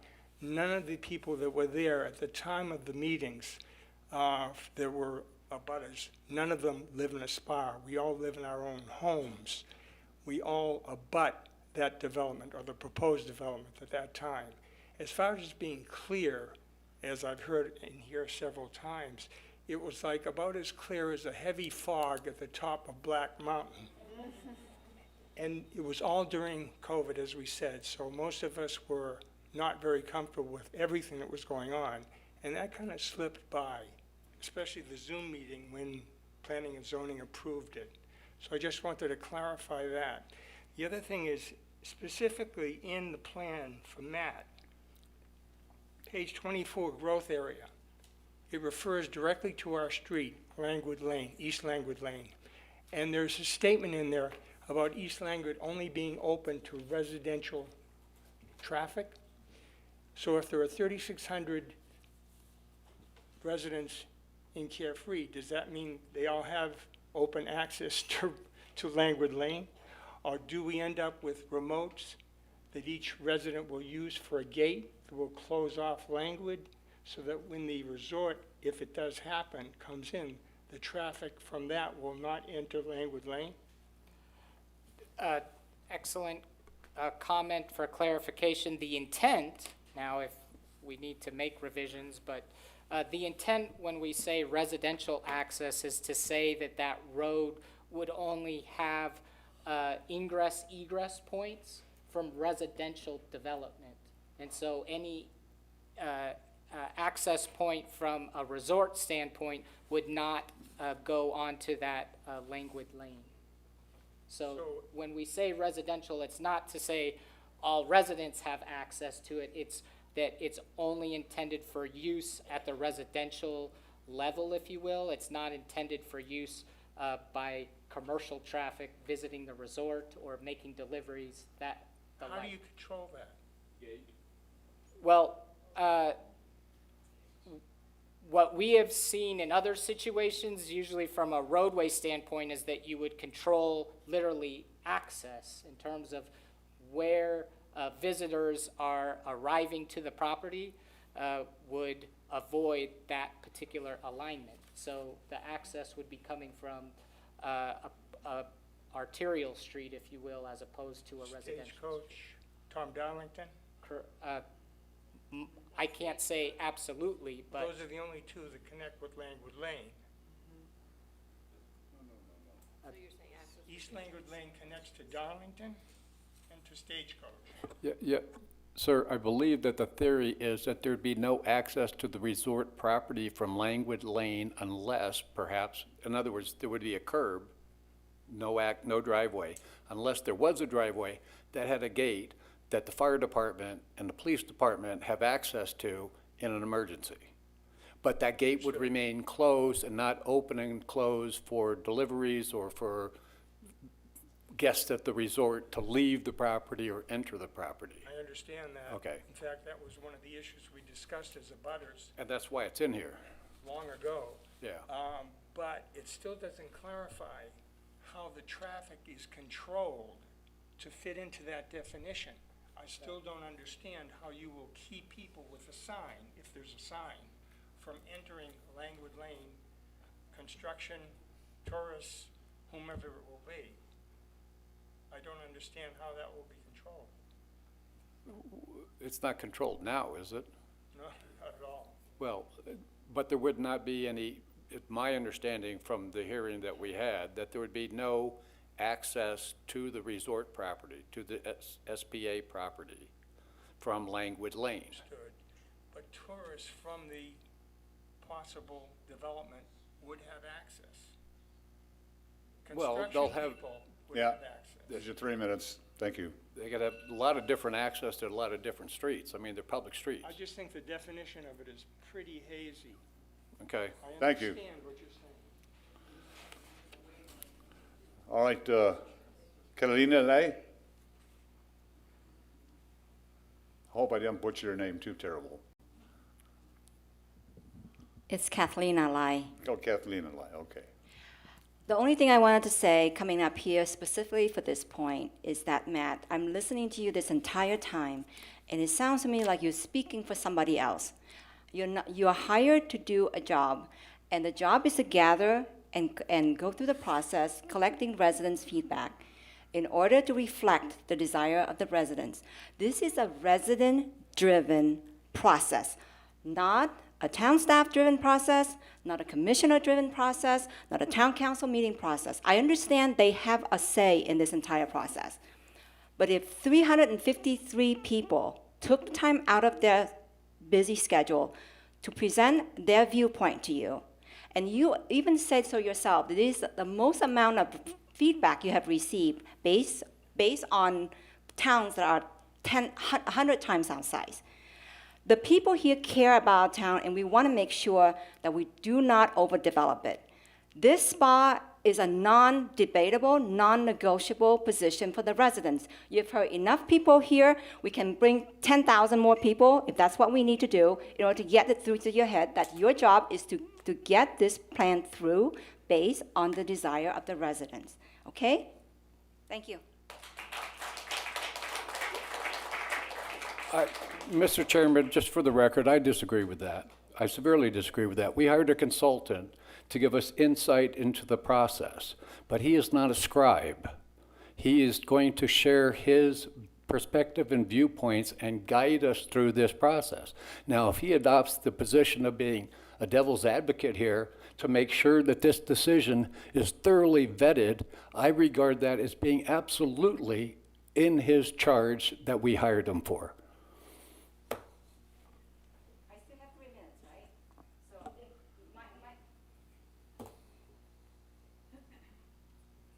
With all due respect, Commissioner Burns, I understand that, and I understand the reason why we hired him. However, given what is being said here, there's a lot of ambiguity, and the way that Matt presented it sounds to me like he's speaking for somebody else and not necessarily based on his experience or based on his thing. But that's my opinion. Whether you agree with it or not is irrelevant. But the point of the matter is that he has ignored the majority, focusing on a small possibility and educating us like if we don't know what we're talking about or what we don't want out of our town. That's all I wanted to say. Just for the record, you're making it sound like Matt is being very biased in this presentation. He just published 353 comments that include all of the comments that your folks have submitted on this. So but what he's doing now, I believe, is he's playing devil's advocate to make sure that this decision is fully vetted before we make it. And that's my only position on that. I have one more person wishing to make a comment. Jan Neal, you still want to make a comment?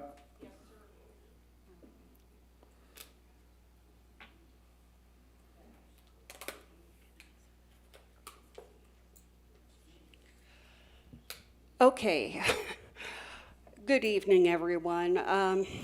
This whole process has been a real opportunity for the citizens of Carefree to participate with our town officials on what we want. I believe we are being very clear.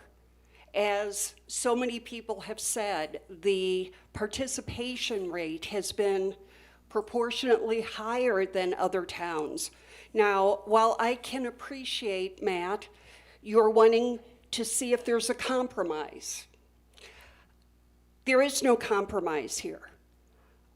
The residents in the surrounding areas purchased their homes understanding that the zoning in the surrounding area was residential. How would you, each of you, feel if you purchased a home and then they wanted to put some kind of resort? It sounds like the process was suboptimal that occurred during COVID. People are feeling a lack of trust. The direction is clear.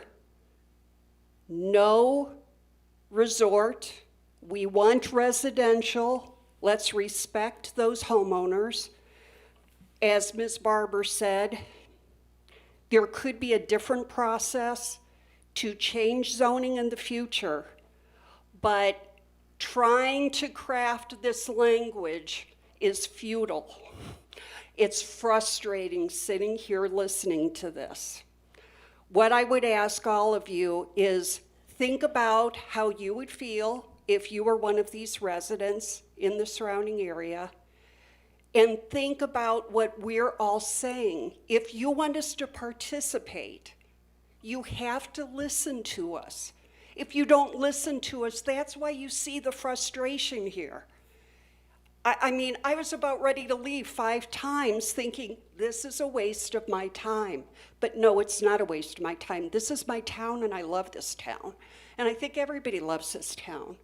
So, Matt, what I would strongly suggest is that we listen to what everybody has said here, the comments that you have received. You have tried your best to see if there's a compromise. There isn't a compromise. I don't hear a compromise. So please listen. One last thing. This does sound to me like Groundhog Day. Some of you that come to the town meetings, you've heard what we have said about this whole sign issue. We've talked about not wanting signs, but yet the process still continues, and we've spent over $600,000.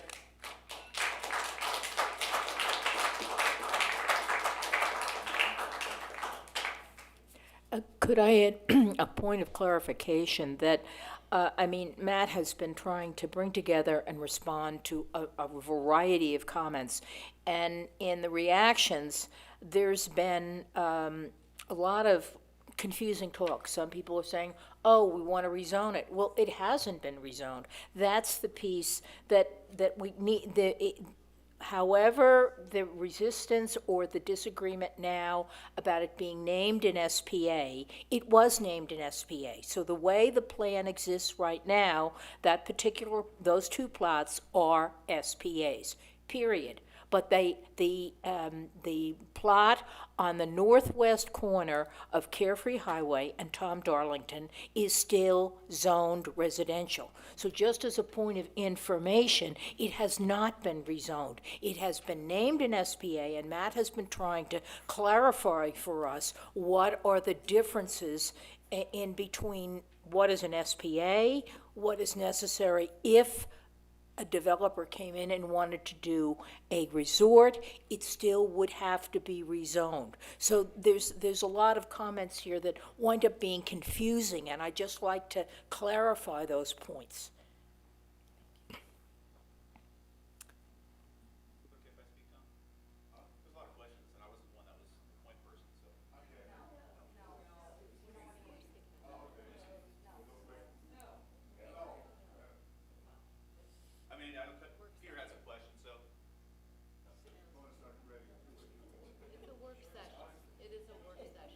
trying Mr. Chair, it I'm is- trying to figure out, there, a lot of this premise argument is, and understand that if anything commercial goes in there, there's going to have to be an extensive rezoning process.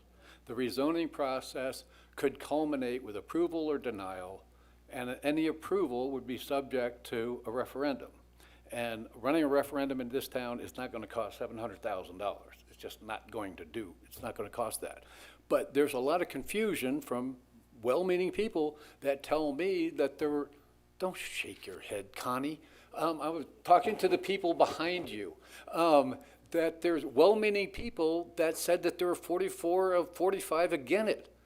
When I was sitting on this board, considering the amendment, there was no atmosphere of 44 against and 1 for. You were on the board with me. What? Whatever, what, the process to approve, so, the bottom line is, yes, I am very confused about, there's a lot of insinuation that this was subterfuge to get this spa in there. The man that ran the process, that created the public record, which I'd be happy to review, I didn't do it, is Steve. So I think that Steve adding some light to what the tenor was when that was adopted would be helpful. That's my opinion. If the chairman disagrees, he's free to not recognize the man. Then. As- 3 minutes? Can you Mr. Chair, if I might, it is your discretion if you want to recognize a member of staff to provide insight. It's a work session. It's supposed to be free-flowing. If you want to give him the 3 minutes like every other participant has, that's within your discretion. Any staff, okay. 3 minutes. Commissioner Cross, I appreciate the opportunity, and I just wanted to clarify, that we did go through the process for public input, and we did deal a lot with the neighborhood. There is a neighborhood report that has been created as part of the entire process. It's a pretty extensive report, so anybody can go take a look at exactly what happened through that process. I would say that at the very first meeting that we've ever had, obviously, people were concerned, and there was a quick vote of do we want this or do we not, and I do believe they're correct that there was a vast majority of people who didn't want it, who were all from the neighborhood. In subsequent conversations, we dealt with specifically the abutters, and we say abutters, I'm talking to people who would live adjacent to it, primarily on While Away. They contacted me, and we actually had a meeting, and their commentary basically was, we get the need for the sustainable economic growth of the town, but we don't want to sacrifice our lifestyle for that. And so we sat down at a table in a conference room. They came in, they asked me, and so we came up with the idea of starting to put these provisions in place. And the whole premise of it was the idea that there was nobody to negotiate against, that the community is not negotiating against a developer with an interest, with other people who may think that we need to have some kind of economic interest at the moment. And that allows us to specifically state what it is we do and what we don't want. And so that is the premise of how this went through the process and why we went through the process. And in any general plan, there are a lot of components. It's not just about land use. You're looking at the complete sustainability of a community. And I've been part of Arizona for 45 years, and I was part of when general plans became part of the Arizona law. And really it's to prevent communities from making mistakes that drive them to insolvency.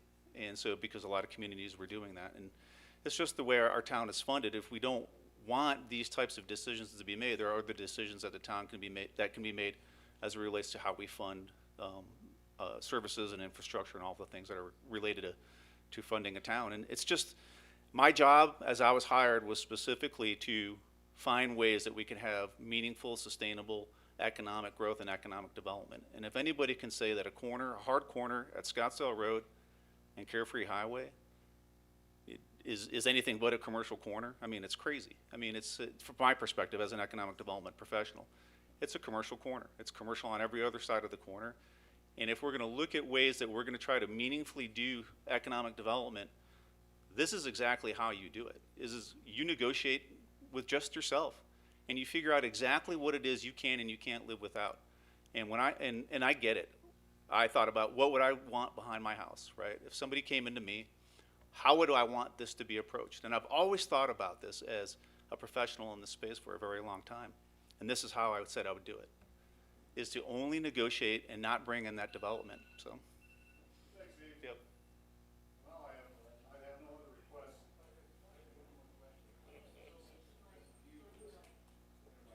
I am still confused about, and this is for council and for Matt, the northeast corner. We're designating it on the land use plan as a spa, but you say it's already moved to commercial zoning. And once it's already moved to commercial zoning, it's entitled. And in order to change anything that's not already part of the record, that was part of the record when it became commercial zoning, would be a taking. Yeah, that is correct. And so. Okay, so then it's not a special planning area anymore. So what we're saying, what this is saying is that if that landowner wanted to come in and make the change, staff would evaluate and say, no, you need a land use change, which would have to come through P&Z and then council before they could make that zoning change. Before they could make what zoning change? If they wanted to go So from from commercial to residential? Correct. Or But that's a minor plan amendment, though. it's still an amendment. So we're only putting it in there in case, well, but if our position as a town is, we do want that corner developed commercial, then we ought to lift the special planning amendment. And all of the arguments that Stephanie just brought up about make them jump through 14 hoops in order to get there would apply. We're not talking about the north.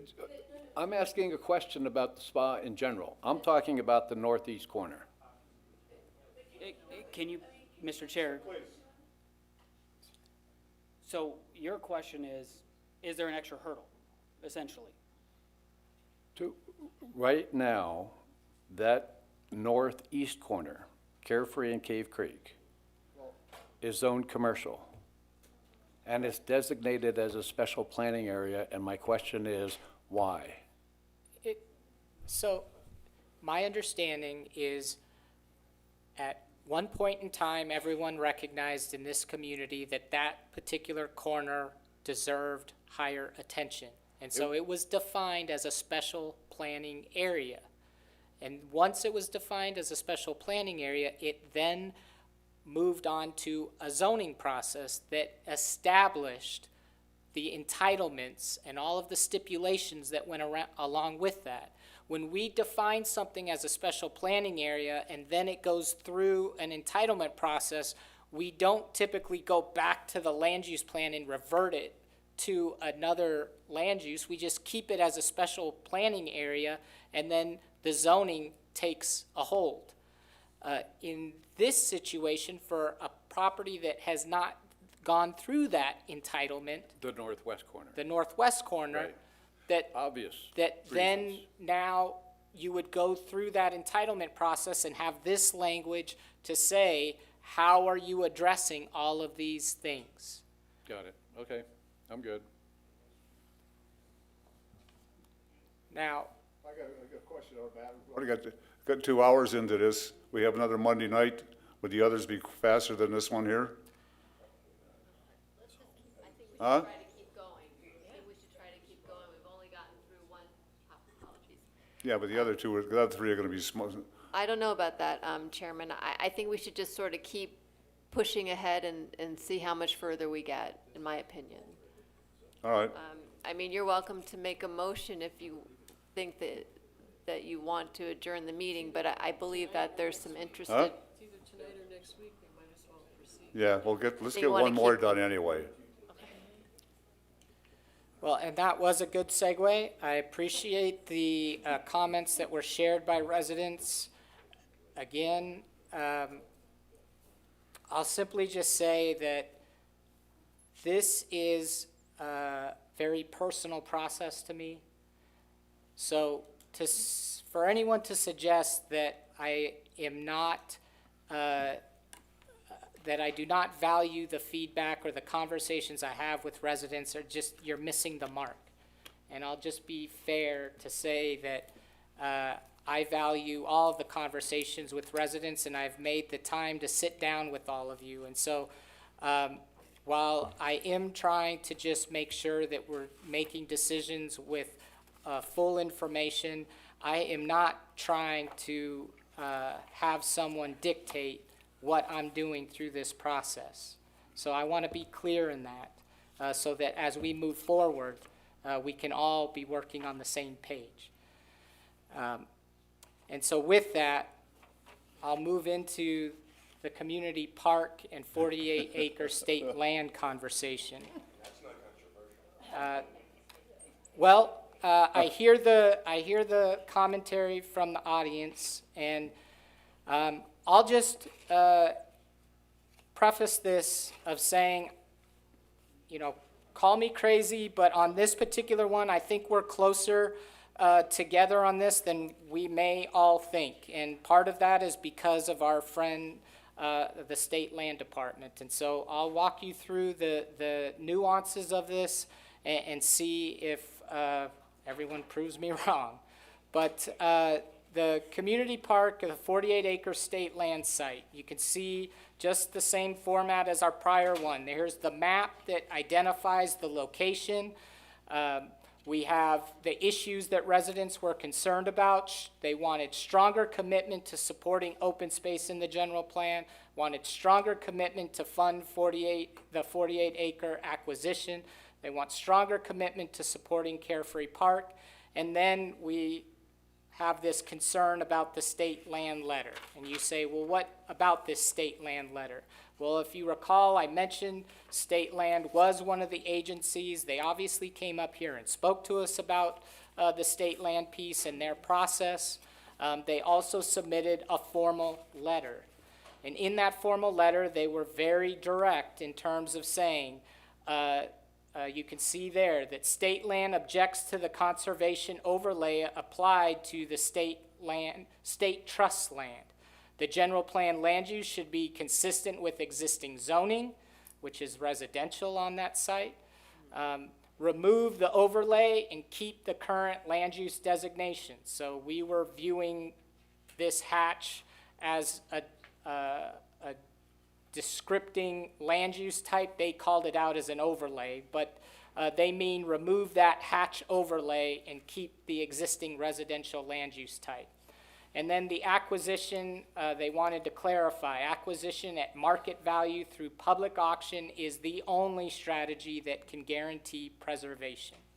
So hear me out here.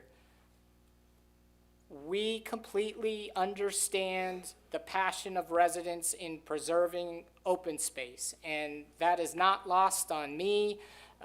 You can read through the comments from residents,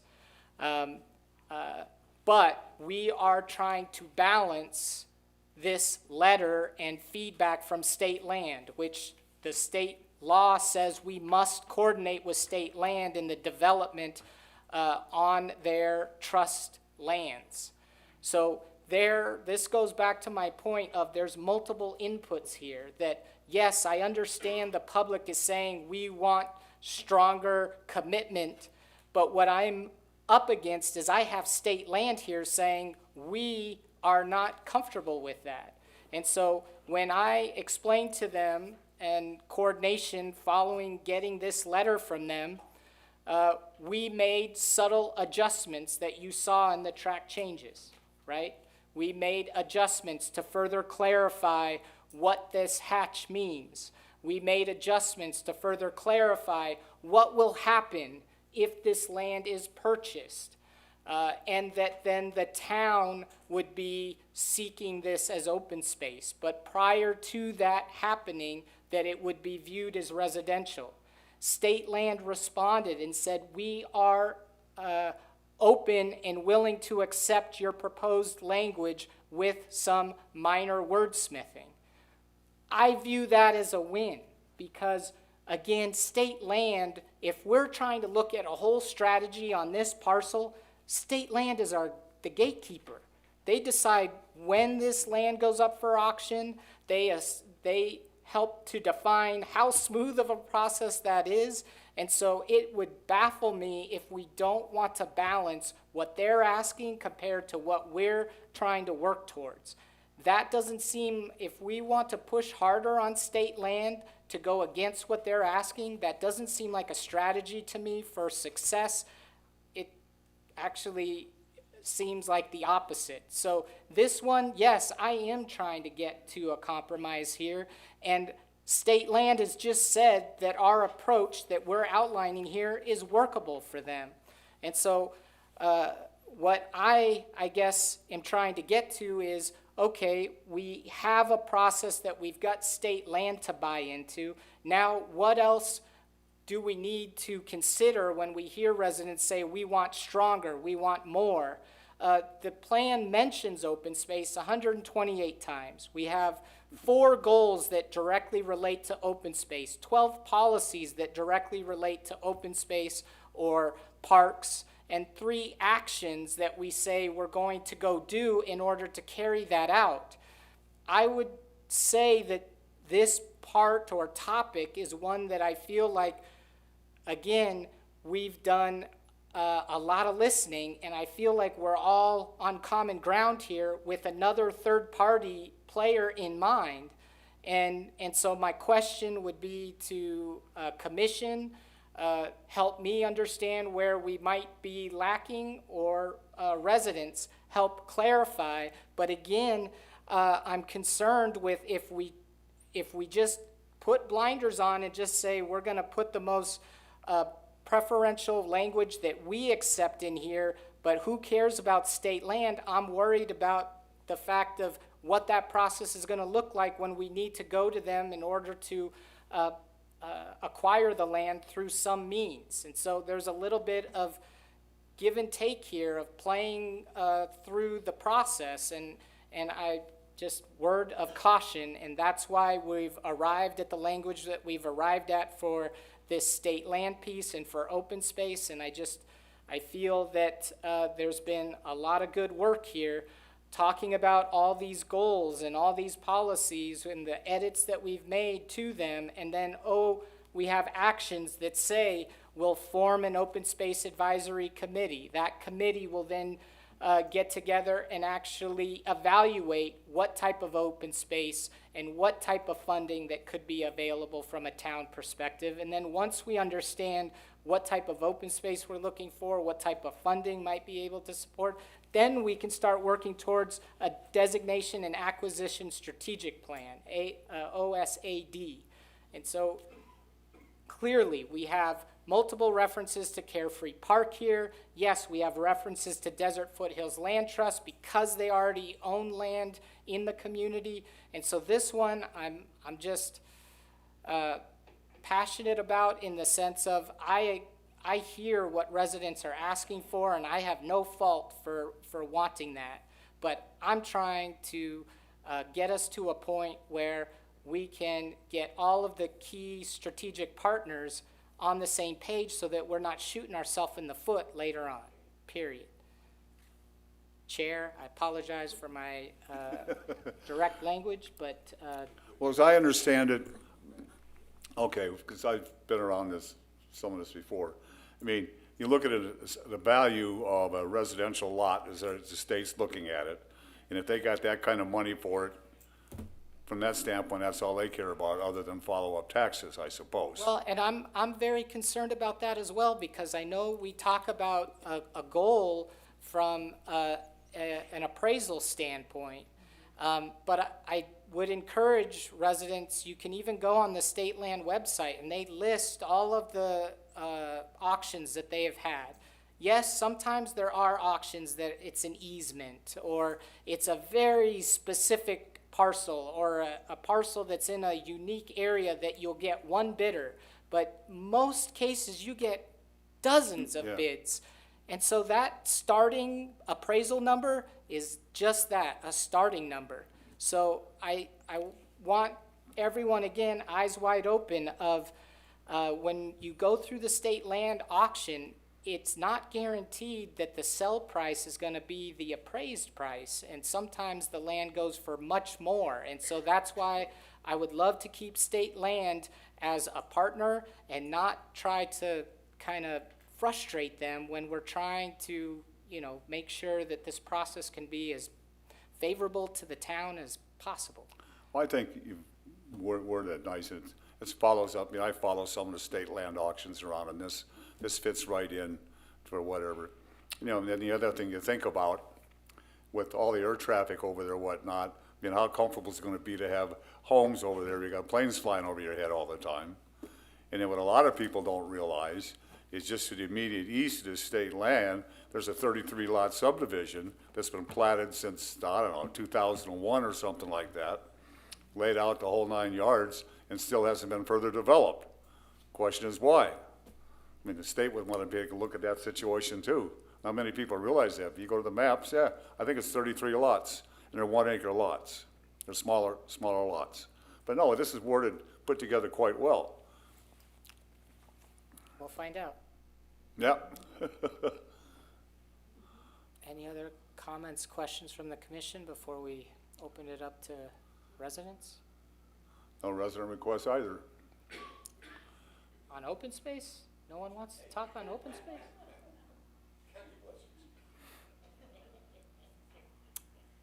Well, if no one wants to talk, hopefully that means that there's consensus, and that would be fantastic, because that's the goal. That was my conversation on open space, so. You were just so persuasive. I wish I could have done that on prior. So what do we want to do now? There's somebody coming over. Huh? Right there. Oh.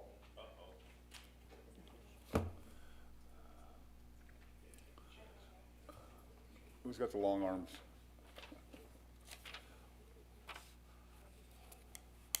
Nakia? Nikisa. Nikita? Nikisa. Nakisa, oh, yes, Nakisa, I apologize. My handwriting's not that great, sorry. This is just, so this comes off, okay. This is just to respond to Matt, sorry, I don't know your last name. It's too difficult anyways. Okay. I'm new to Carefree. I just moved here just under a year ago, last April. And I actually live very close to this parcel on Stagecoach in Pima. And obviously, like most people, I'm sure, I moved here because I love the open spaces that Matt was talking about. It gives this area a totally different feeling and character than the rest of the valley. I'm from Chandler originally, and it's you know, very much a typical suburb on a grid with walls and not very nice views and lots of development and very little nature. So insofar as the silence from everyone else indicated there was a consensus that we don't need to conserve that area, I just want to make clear that I very much want to, oh, okay, I thought we were talking about getting rid of the overlay or whatever. So I want to keep it the way it is, because that's what makes this place so magical.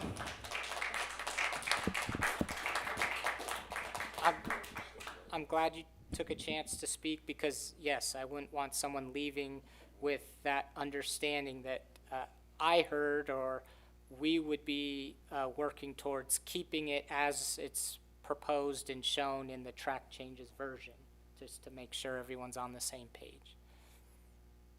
But thank you for your comments, and especially being a new resident, that's fantastic to hear from new residents, longtime residents, and all the different perspectives. So.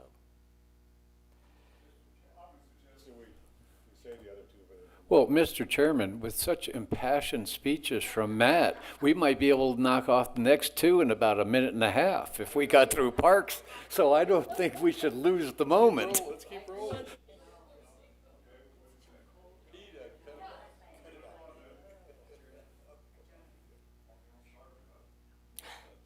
Okay, well, the next topic that we had was the residential above retail. Residential above retail, some of the issues and concerns that came up with that are this policy will only help to further the negative impacts on views in the town center. And then we had the specific comment of Hampton Inn and the View townhomes have blemished and detracted the magnificent views Carefree residents once enjoyed. And so what we're speaking to, so everyone's on the same page, is under that town center description there. You can see that it says the category allows mixed use, including residential above commercial and offices and public, semi-public. Now, that picture there shows one of the earliest buildings within town center that actually was developed with residential, if I'm not mistaken, above it. And so what I want to clarify is that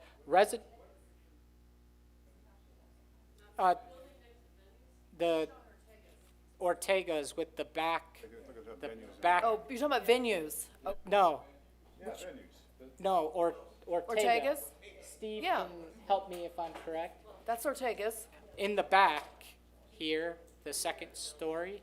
behind it. Okay. Commissioners, yeah, so that's Ortega's, and Ortega's actually has an apartment above, and it was one of the first buildings that was actually built. If not, I mean, the gas station was the first building, but the first building on Easley Street was actually this building and became a candle shop. But yes, the intention of the original developers was to develop residential over commercial. But it doesn't have it now. It's existing, it's currently being used as an office. Oh, my. Okay. So, with that in mind, one of the things I wanted to clarify on this one, because this one kind of caught me, if you will, off guard, is residential above retail was part of the original vision for the town center. When I speak to residents, a lot of them even speak and bring me back to the founding fathers of the town and how what their vision of the community was. And it's interesting that this notion of residential above retail came up as a concern when it's always been there. And this is, you know, from the town center standpoint, we haven't witnessed a lot of development taking advantage, if you will, of that. That provision had no bearing on the development of the hotel or the view. That residential above retail, that provision does not come into play. So I respect and understand residents' concerns about view corridors and the concern about the Hampton Inn and the view. But if we're trying to, you know, compare apples to apples or whatnot, residential above retail and using the Hampton Inn and the view as concerns about that didn't seem to align in my mind. The second more important aspect of it is not even the fact that this has been on the books for decades and has not been widely prevalent in the town center, but second, the problem is it's been on the books for decades. And we go back to Prop 207, passed in 2006 by our wonderful legislature, that talked about, as we were going through the recession, they adopted this provision that says local governments must compensate private property owners if the value of a person's property is reduced by the enactment of any land use law.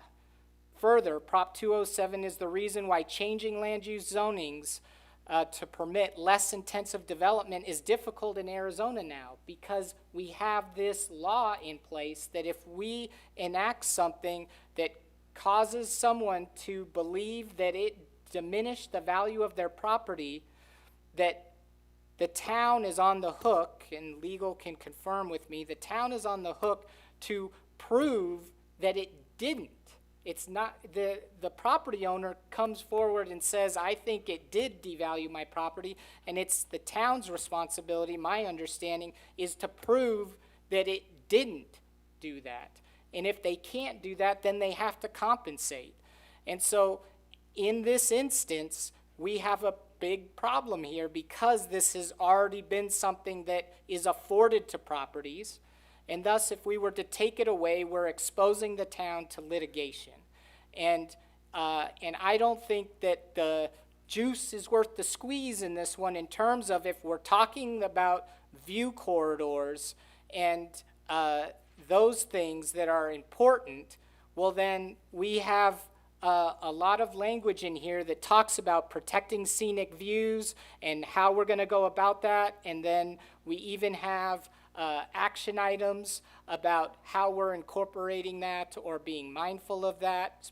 In particular, looking at the community design standards again as part of an action effort.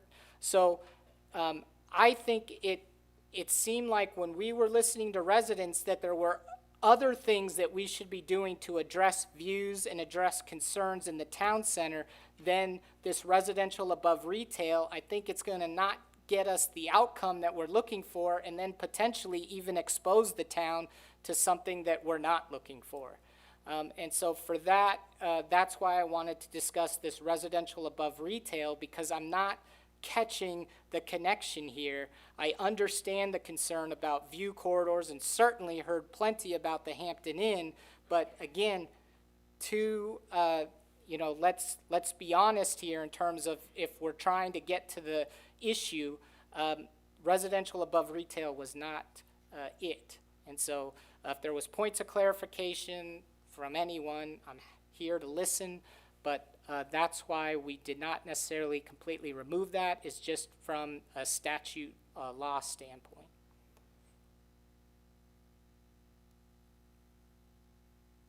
Commission questions?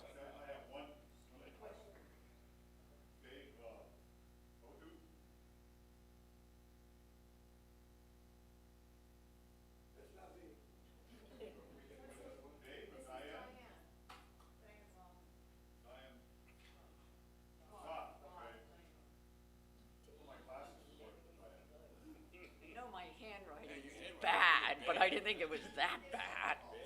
Yeah. I think you're not understanding what residents are talking about when it's residential over retailing.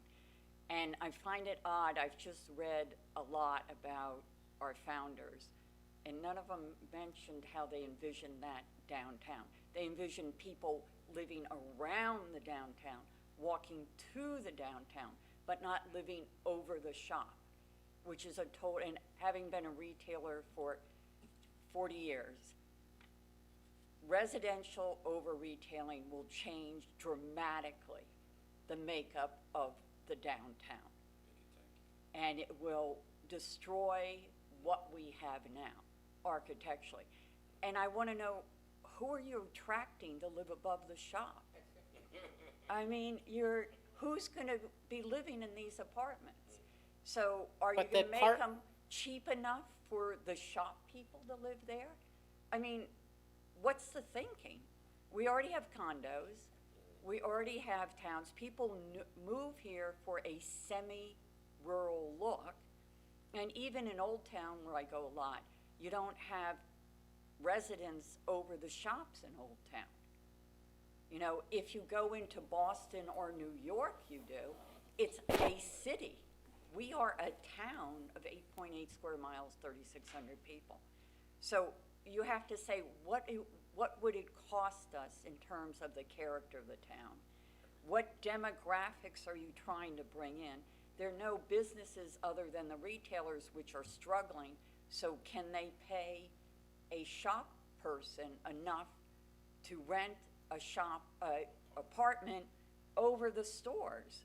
I mean, it's a little crazy. I don't understand you saying that. I would have to look at that law to really understand it, but aren't we grandfathered to a certain extent? And the biggest concern we all have now is the health of our downtown. This is not going to make it healthy. Well, you're doing construction. Who's going to be able to go to work? What are you going to do with the stores on the first level if you're building above? Are you going to, don't you have to give the stores somewhere to go and operate? Are you just going to tell them, say la vie, good luck? All great comments, I guess, and I apologize, I shouldn't have cut you off. No, I'm just saying, what is the long-term goal? I'm finita. Yes. And it's Diane Roth, yes. But Diane, if you wouldn't mind, just in case, I heard some of your comments, and one, this provision, again, is already in the general plan, so I would just want to emphasize, I at least am not trying to advance any goal here. It's to recognize that this is something that has been part of the community for decades, and we haven't seen that construction happen, even through some of the most high growth periods that this state has ever or probably will ever experience now that we're Yeah, but restricted by water. we haven't seen that, nor had we ever anticipated a Hampton Inn, or ever anticipated the view. So I think from the residents' viewpoint, you have people that are saying, easy to say, hasn't happened, not that, but we were told that would never happen. So the checks and You fair. would have to, and view sheds, people are like, it's not the view sheds, it's what you're gonna do to the look of the downtown. The character of the downtown is what is our supposed selling point for people to come. So, Mr. Chairman, can I interrupt? Where do we even discuss this in the plan? So the plan only mentions residential above commercial in the description of the town center land use designation. What page? I don't have the specific page.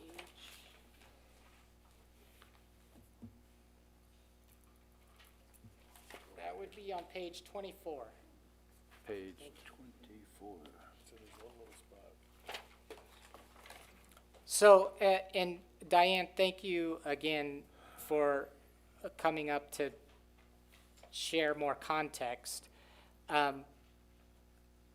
All things aside, I guess, in terms of, yeah, I can't look into a crystal ball and know how much, if any, residential would come in at a future time to take advantage of this.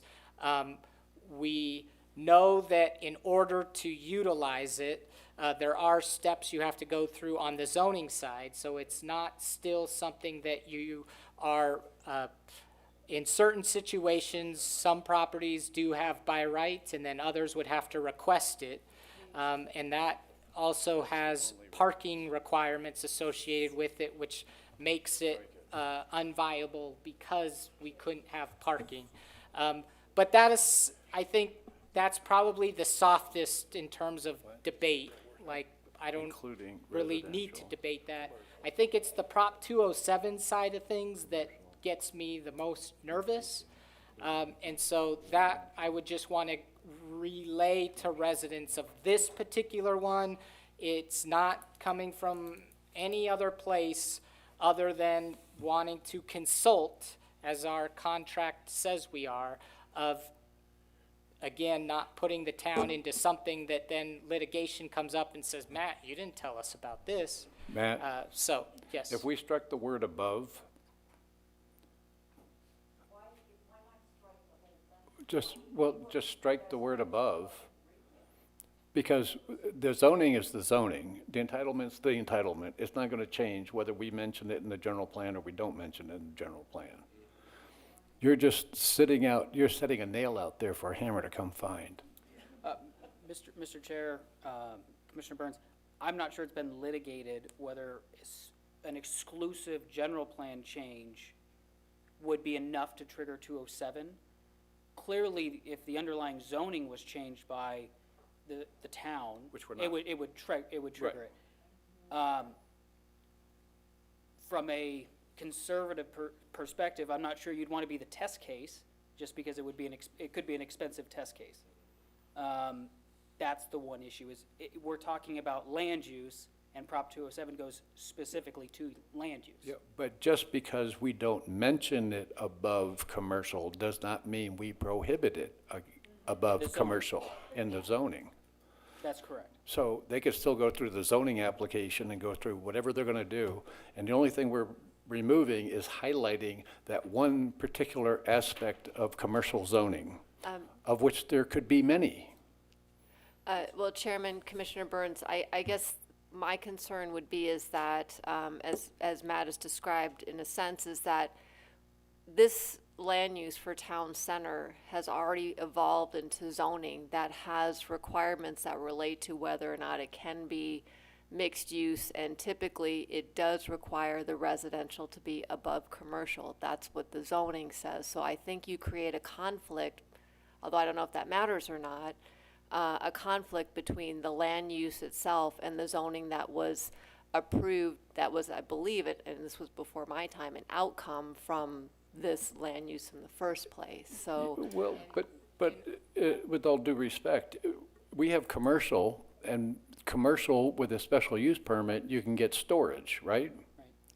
But we don't mention, when we say commercial, that with special use permits, you could have a bowling alley, and you could have storage, and you could have all these other things.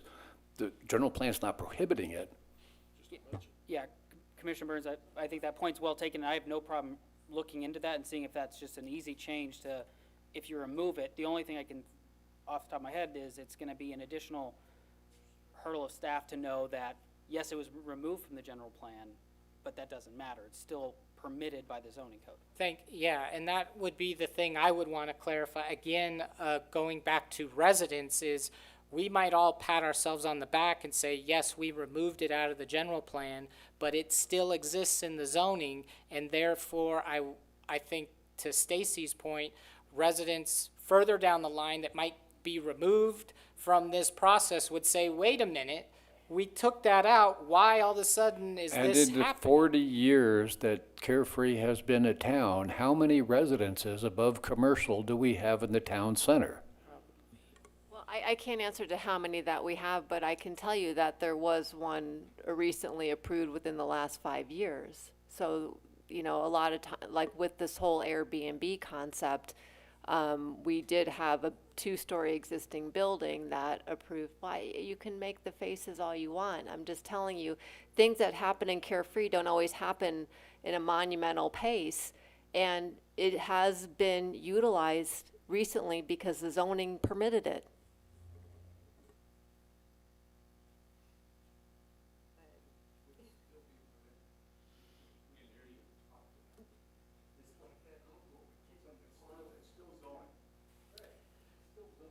I mean, if you wanted to take, I had the opportunity about 2 years ago, my wife and I went to beautiful downtown Cottonwood. The old portion of Cottonwood, not the Costco's and stuff you see on the outside of it. And I was quite put away on it. You know, hotel is down there, and virtually all of the first floor retail, there's living quarters above it. I mean, it goes back a long, long ways in the older architecture and whatnot, but the point is, that's the way it is.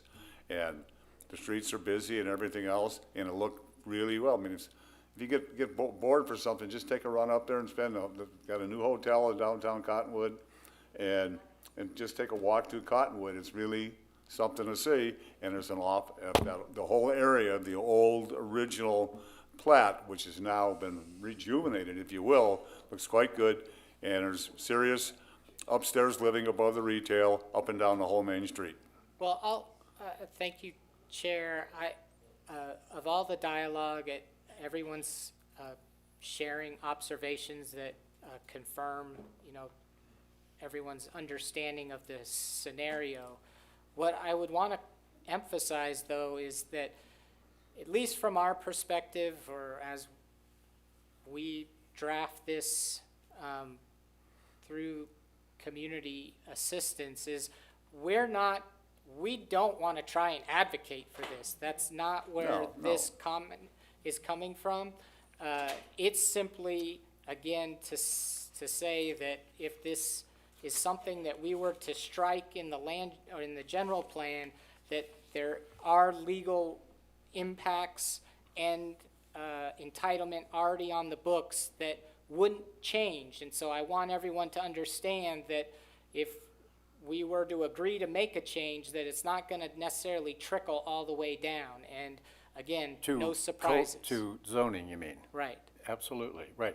But would you like more time to look into this matter, Counselor? Yeah, Commissioner Burns, I have no problem looking into it and Okay, then coming back. We're meeting in a week, I can provide an update. Okay, well then, let me just expand the question a little bit. The northwest corner has been designated in the general plan but not changed in the zoning. And the citation, if you go back up 3 slides, or 2 slides, to the 207 language. Where's the 207 language? Oh, it says, under the fourth bullet point, changing land use / zoning provisions to permit less intensive development is difficult to accomplish. So with the principle that you're talking about, changing the general plan but not changing the zoning, which you're worried could cause an injury and a taking, since we already have a general plan that has a spa, removing the spa, could that prompt the same legal challenge? Again, like I said, I'm not familiar with a case where it's a sole general plan change that's been determined to be a Prop 207. I will look into that. Thank you. I'll provide an update. Well, I have 4 comments up here, requests for comments. Mike Braun? I'm saying that right? Yes, you're doing a very good job at it. Thank you. I just, in talking about this, you've answered, Matt, you've answered some of the questions I had. But the other question that I have is there a height restriction in this situation? And what would that be? And how did the Hampton and the View get away with the height that they have? If I may ask that. If I may answer, there's a couple of things that play into height when it comes to mixed use. If it's existing mixed use, meaning you're going into an existing building, residential over retail, that maximum height is 30 feet. So let's say there was a shop and somebody wanted to build an apartment on top, the highest they could go is 30 feet. Now, if you establish mixed use along Easy Street itself, and it's new mixed use, that does have an allowance for additional height greater than 30 feet. I believe, I apologize, I don't have the zoning ordinance. I want to say it's 36 feet, but we'll bring that, hopefully it's all right to bring that back. The height is greater than 30 feet. So you talk about the Hampton, again, the View, I'll start with the View being that commercial zoning, they had the 30 feet.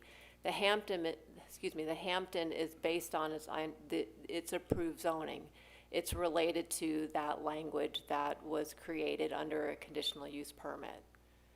So that is, I mean, that's the best that I can tell you. It's based on its approved zoning that went through earlier processes that were approved. Okay, and you know, if we had that picture up again, you know, Ortega's is a single story to me. The venue is 2 stories. So if somebody wanted to put an apartment above the existing venues, I don't think anybody has any difficulty with that particularly. But if you want to start building on top of Ortega's and changing the whole atmosphere of the downtown area, I think we all have a problem with that. And you have told us that this is an existing zoning already, so, and our attorney has told us that we can't take that away or we open ourselves up. I understand that, but I guess where, Stacy, where you said, where you have new construction. On Easy Street. On Easy Street, it would seem to me that we should control that more through zoning. The height is what's people there. You know, somebody living above venues, I don't think anybody is really worried about that. It's whether or not that takes over the downtown. Like in this example here, so if somebody built over Ortega's, it would only be able to go up to 30 feet. I don't know how tall Venues is, but I'm going to say it's not more than 30 feet. So I just think I think we could accomplish skirting the law by zoning differences. That's all I'm saying.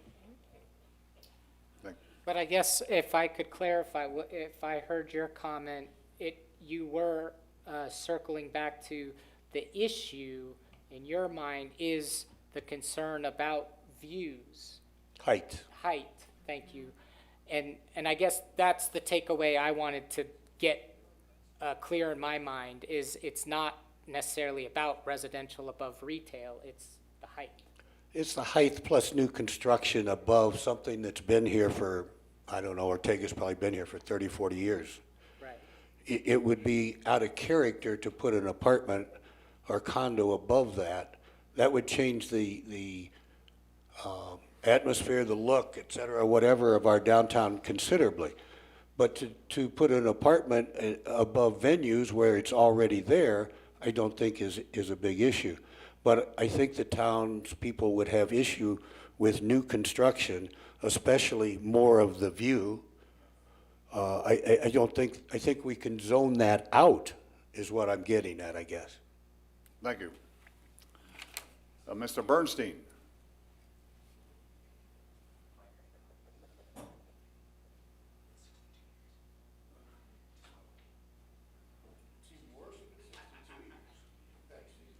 Very briefly, this was triggered by what Diane Roth had said.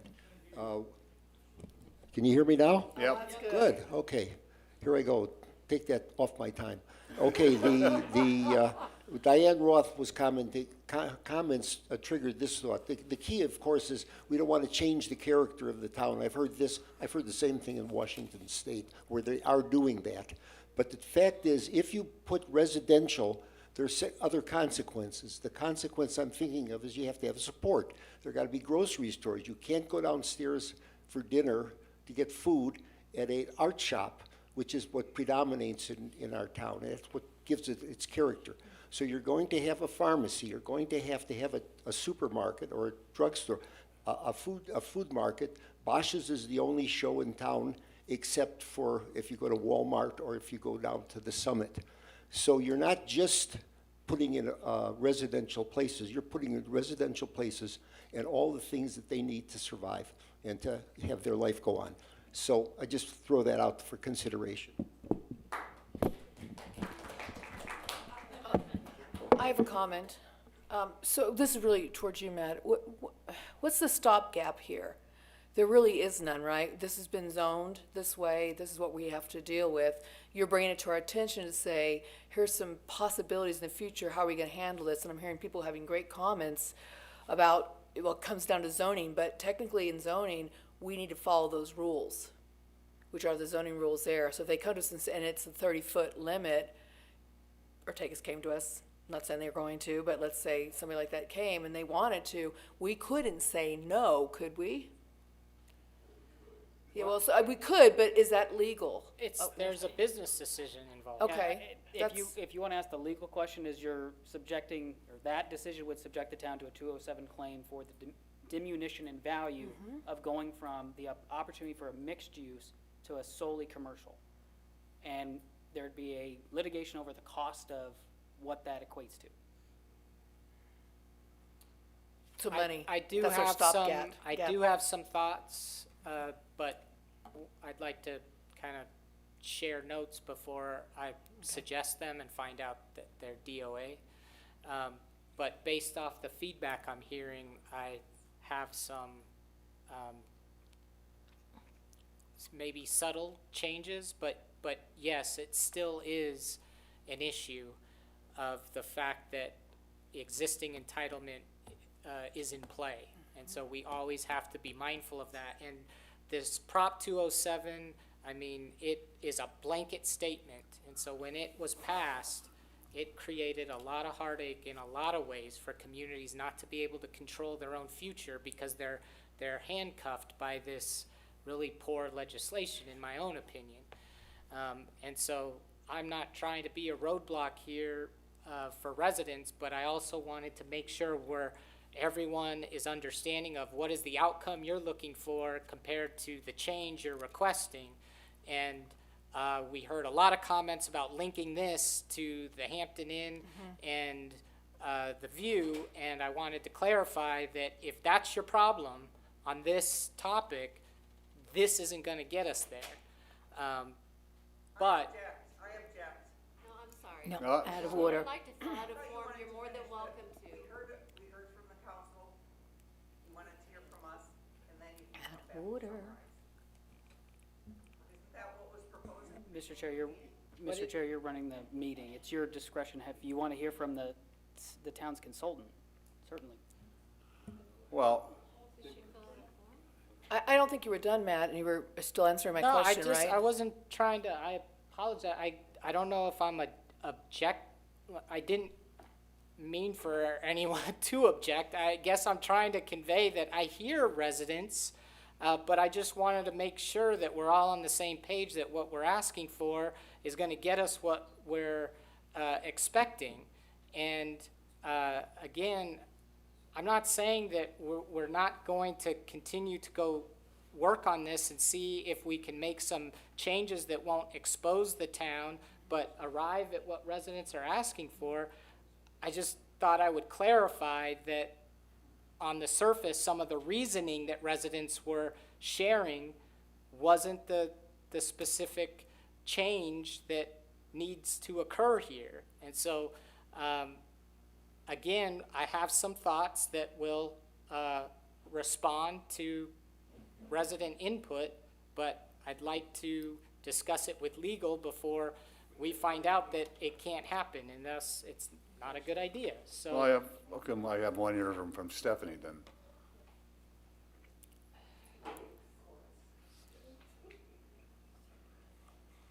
So there actually is another section that talks about residential above retail, and that's page 27, and it's new language. And it says resident above retail if allowed under the entitlement process, which is what we're talking about right now, the Prop 207. And I get that. That really is that's really something legal and Matt need to work through, because I don't think we can really, as residents, we can't say something that's going to violate the law or violate zoning. But what it goes on to also say, or is approved through our existing zoning and public review process, which to me, that almost seems like we're encouraging more residential above retail by telling people to go through a zoning process. So you might not mean that at all. You might not mean for that to encourage, but it's one thing to say we have an existing entitlement process. It's another to encourage people to go through and ask for a zoning process to allow more residential above retail. And then the other part of the language that was added is would allow for alternative living options. I don't actually know what alternative living options are, so I looked it up.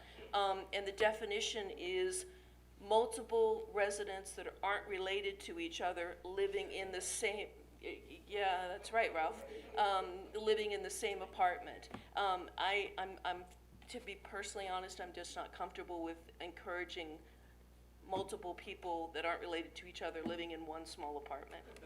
So I mean, you might not have meant it that way, but that's what the legal the Cambridge Dictionary says. That's all. So, We talked about that. no, thank you, Stephanie, for bringing up the town center description. That language was added to try and clarify for residents that there is a process at the zoning level to utilize this residential provision on certain properties, and thus that zoning process has a public participation process to it. So we were just trying to, I guess, poorly attempt to clarify for residents in a succinct way that that there is zoning provisions that would provide hopefully further opportunity for comment in select conditions. If that wasn't achieved, we're happy to take another look at that, and I'll have to clarify that alternative living conditions options is not a Cambridge definition.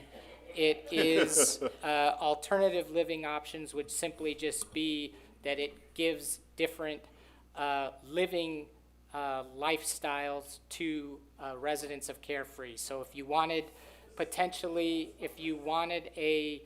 if someone developed a condo above that would be a living arrangement that they could utilize. If they wanted to age in place, they didn't want the big yard anymore, this might be something. That's what alternative living options is. It's alternative options from a residential standpoint, whether that be no yard or a lock and key, and so you can lock it and forget it, those types of things. But hey, I'm not, I think we've clarified the concern here, but after that, it's the town's decision, and we can take the language out and let the game play out. But Steve, you got something to contribute? I just want to clarify, just real quick. Just quick. And it's going to be quick, Connie. Just to clarify, and actually I was a comment from the woman over there, and yeah, and so when we start talking about this residential over retail, there's a couple things to consider. One is everything on Easy Street has been built to date, so there's nothing new to be built in and around Easy Street at this point. And so when we start looking at the mixed use, that's going to make it a difference, because now we're only talking about that 30-foot.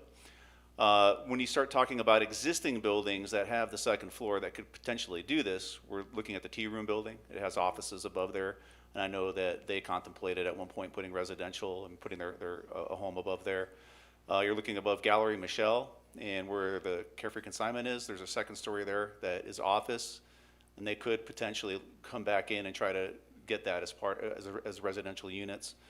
And so I just wanted to bring it up that then there's the other side of it. What if somebody were to tear down their building? And then what does it happen? And so that's one of the things that we want to start looking at is looking at the zoning code itself. And so one of the things that we're going to start talking about as it relates to commentary that we received from the hotel and from the View, are there things in the zoning code that we should be working through as a community that maybe we don't want to see? Or there's things, or design guidelines, are there two things that we're going to be focusing on? So I will say that buildings like the Warren Building and where the Chamber of Commerce are, those two buildings were actually built to accommodate a second floor. So these are the original buildings of town. So the original founders did intend for this to be something that they were looking at. The question is how dense do we want to be? And I think the big concern that most people have is if we go through a redevelopment process or one of these buildings, for instance, the post office building, are we going to see another 5-story building? And that is the concern, and I totally respect the concern of residents and for anybody that would have that. And that's something that we really should be talking about as a zoning discussion. I'm not quite sure it's a general plan discussion, but clearly a zoning conversation that we should have. Thanks. Art Bevs? Got something to say? Oh, there you are. Firstly, You've been up here before. I'm not against alternative living arrangements at all. Having lived in Boston. I do have two questions. First, I want to thank you, Matt, for bringing up something I knew nothing about, 207, and Commissioner Burns as well. And I wonder how it would apply to the Northwest Corner Spa if it should be developed into a 180-room hotel resort, as we've last been told. My second question is how would these, and I think Stacy may have mentioned this, that there's an Airbnb possibility that could take place if these were built and rented?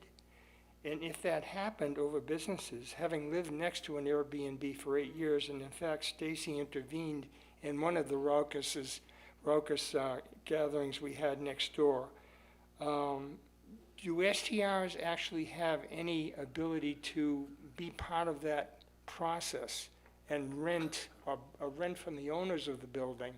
And what would Airbnbs or STRs do to the center? People coming in and out 3 or 4 times a week, new people. I just wonder if that's a possibility.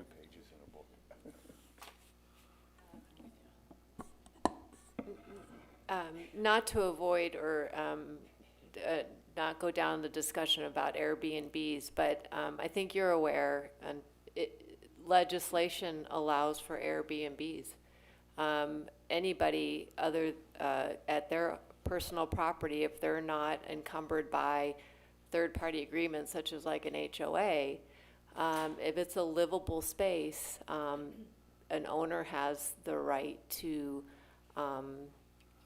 convert that or utilize that residential use.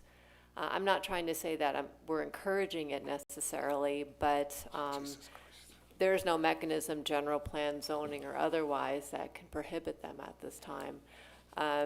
The one thing that Carefree has, I think that not all municipalities have, although we share it with Scottsdale, Paradise Valley, and a couple of others, is that you do have to rent the entire property. So let's say it was a 3-bedroom condominium, you can't just rent 1 bedroom. Or if there's, like we've talked about with single-family residences, you can't just rent out the casita. It has to be the entire property. That's been our interpretation. So, and my long-winded way to answer your question is that, yes, if there's residential introduced into the town center, it has the ability to the owner to allow it as an Airbnb.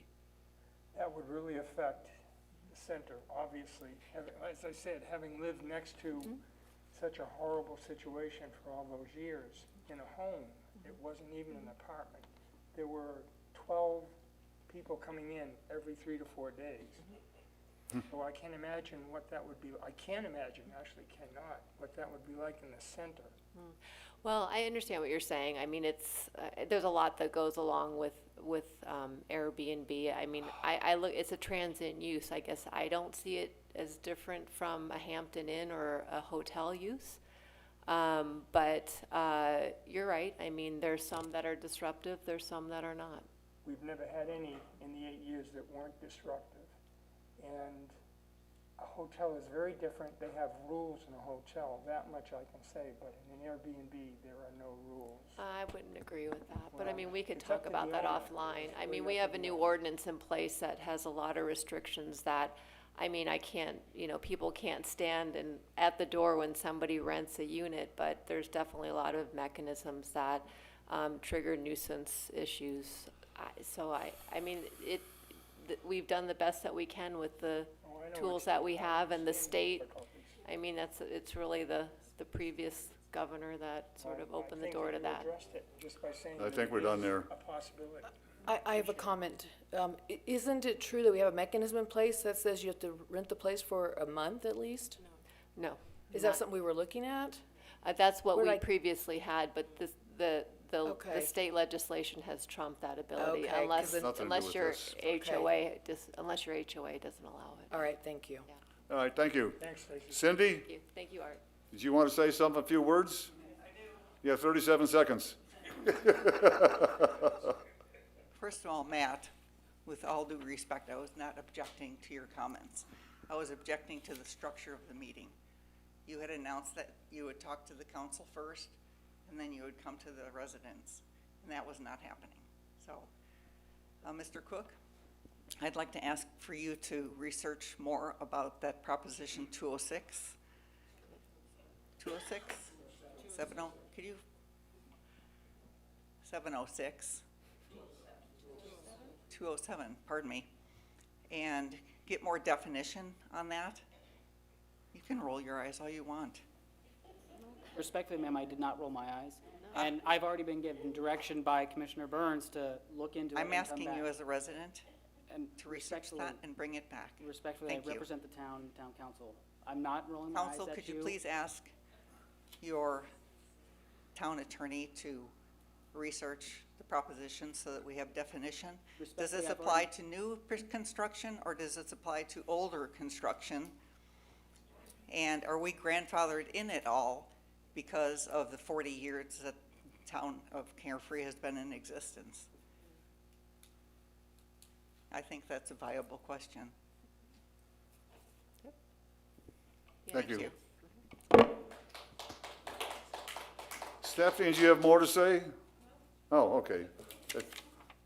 And Jan left, right? Yeah. Okay, I don't know where that came from. That's all I have, for anybody who wants to speak.